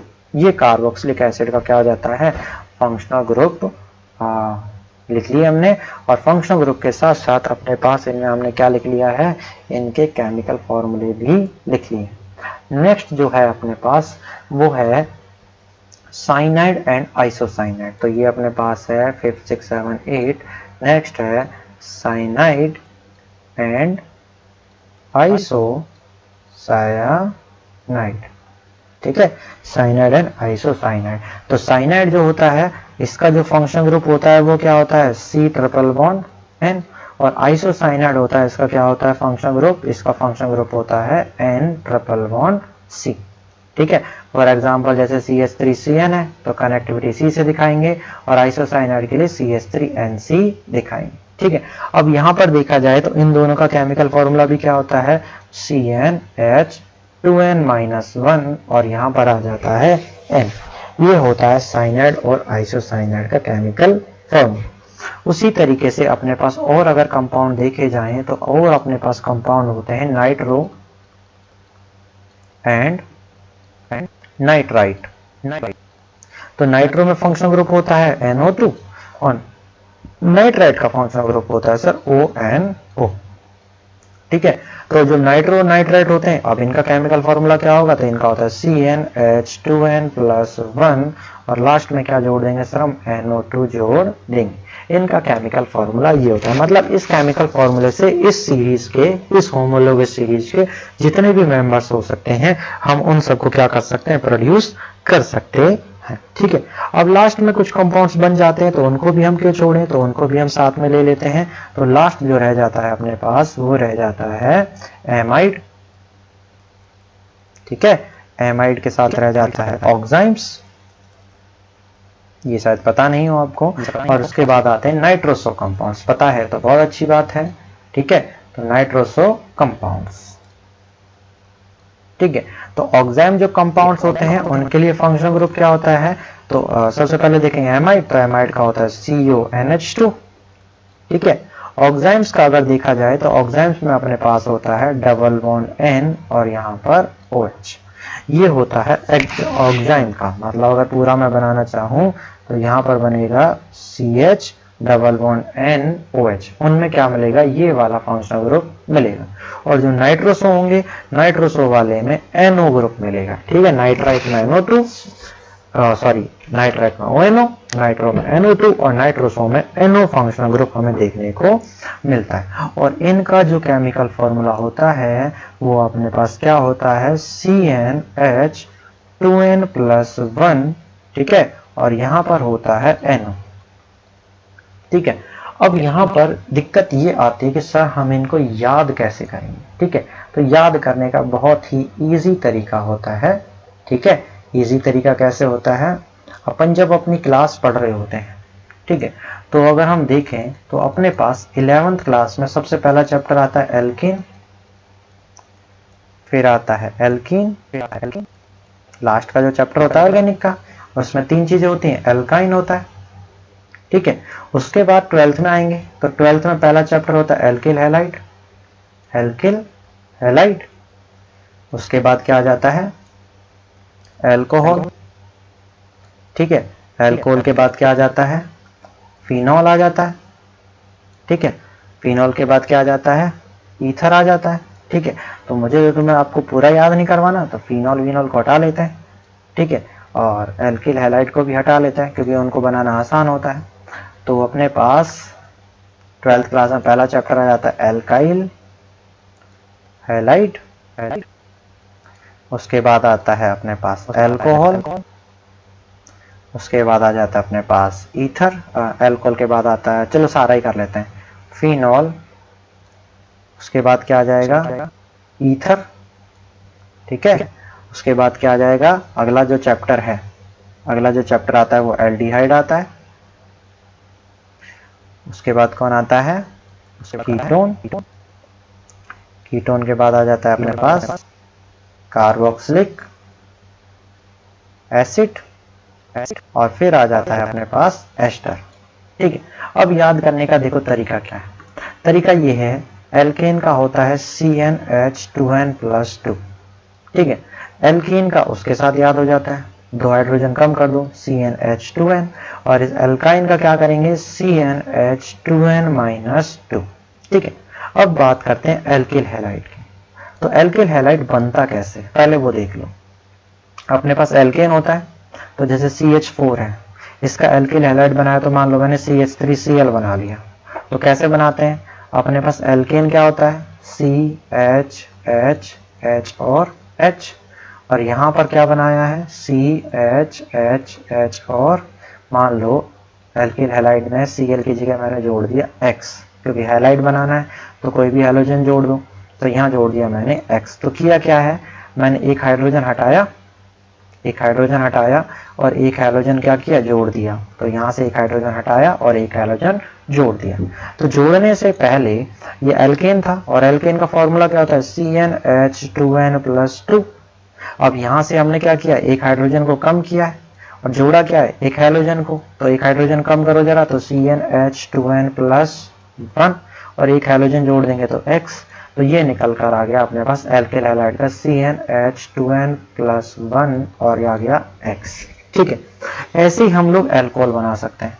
अब अल्कोहल कैसे बनाएंगे, अल्कोहल के लिए एल्केन में से सर एक हाइड्रोजन हटा के क्या जोड़ दो, एक OH जोड़ दो, तो क्या बनेगा, CnH2n+1 और लास्ट में क्या लिख दोगे, OH।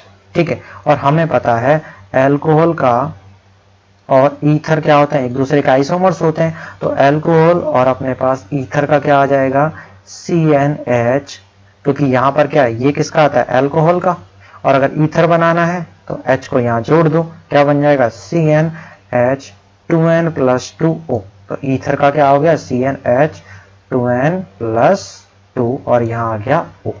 ठीक है, अब बात करते हैं फिनॉल की। ठीक है, तो फिनॉल क्या होता है, फिनॉल होता है सर बेंजीन के ऊपर हमने क्या जोड़ दिया है, OH।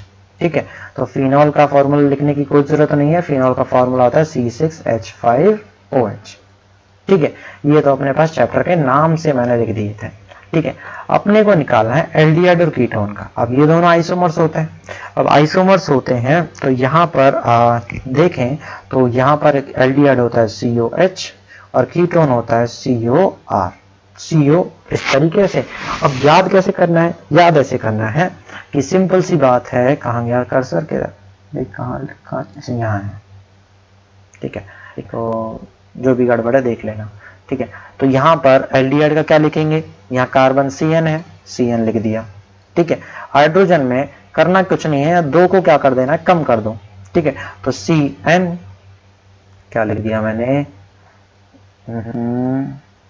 इस तरीके से, हाँ तो कहाँ थे, यहाँ थे। ठीक है, एल्डिहाइड कीटोन को लिखेंगे तो सर CnH पर 2n और लास्ट में क्या लिख देंगे, O। ठीक है, तो ये हो गया एल्डिहाइड और अपने पास कीटोन का। अब बात कर लेते हैं कार्बोक्सिलिक एसिड और एस्टर की। ठीक है, तो कार्बोक्सिलिक एसिड होता है COOH और एस्टर होता है CO। ठीक है, इसको नीचे करिए सर, थोड़ा सा नीचे आ जाओ भाई। ठीक है, क्या रह गया, एक तो कर्सर की भी दिक्कत दिखता नहीं। ठीक है, क्या रह गया, एक तो कर्सर की दिक्कत, हाँ ये यहाँ से, हाँ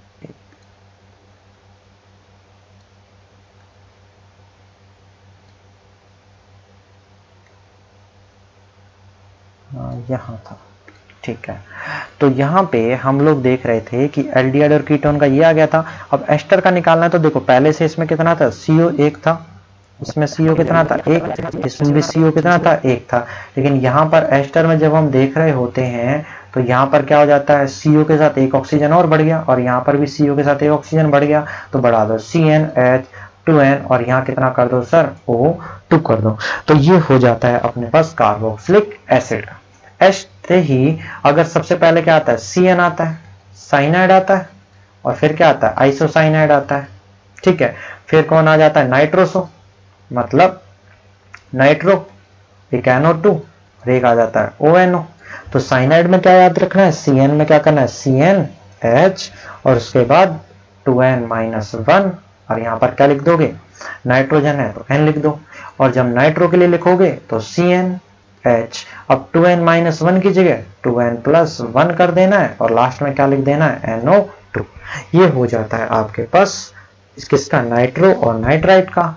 और अगर आपको लिखना है एमाइड का, ठीक है, नाइट्रोजन कंटेनिंग है amide, CH double bond NH OH oxime, और क्या रह गया लास्ट में, नाइट्रोसो रह गया, तो इनका लिखना है तो इसका इसी से टप्पा मार सकते हो।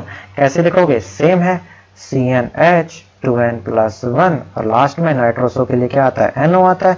तो इस तरीके से हम क्या कर लेते हैं, कुछ कुछ ट्रिक्स बना के इन सबको क्या कर सकते हैं, आसानी से याद कर सकते हैं। तो ये होता है अपने पास basic introduction of organic chemistry. अब इसके बाद हम क्या करेंगे, अपने पास बेसिक्स में कुछ और छोटी छोटी बातें रह जाती हैं, वो अपन करेंगे नेक्स्ट लेक्चर में डिस्कस। तब तक के लिए कर्सर ढूंढने में लग जाते हैं। Thank you so much.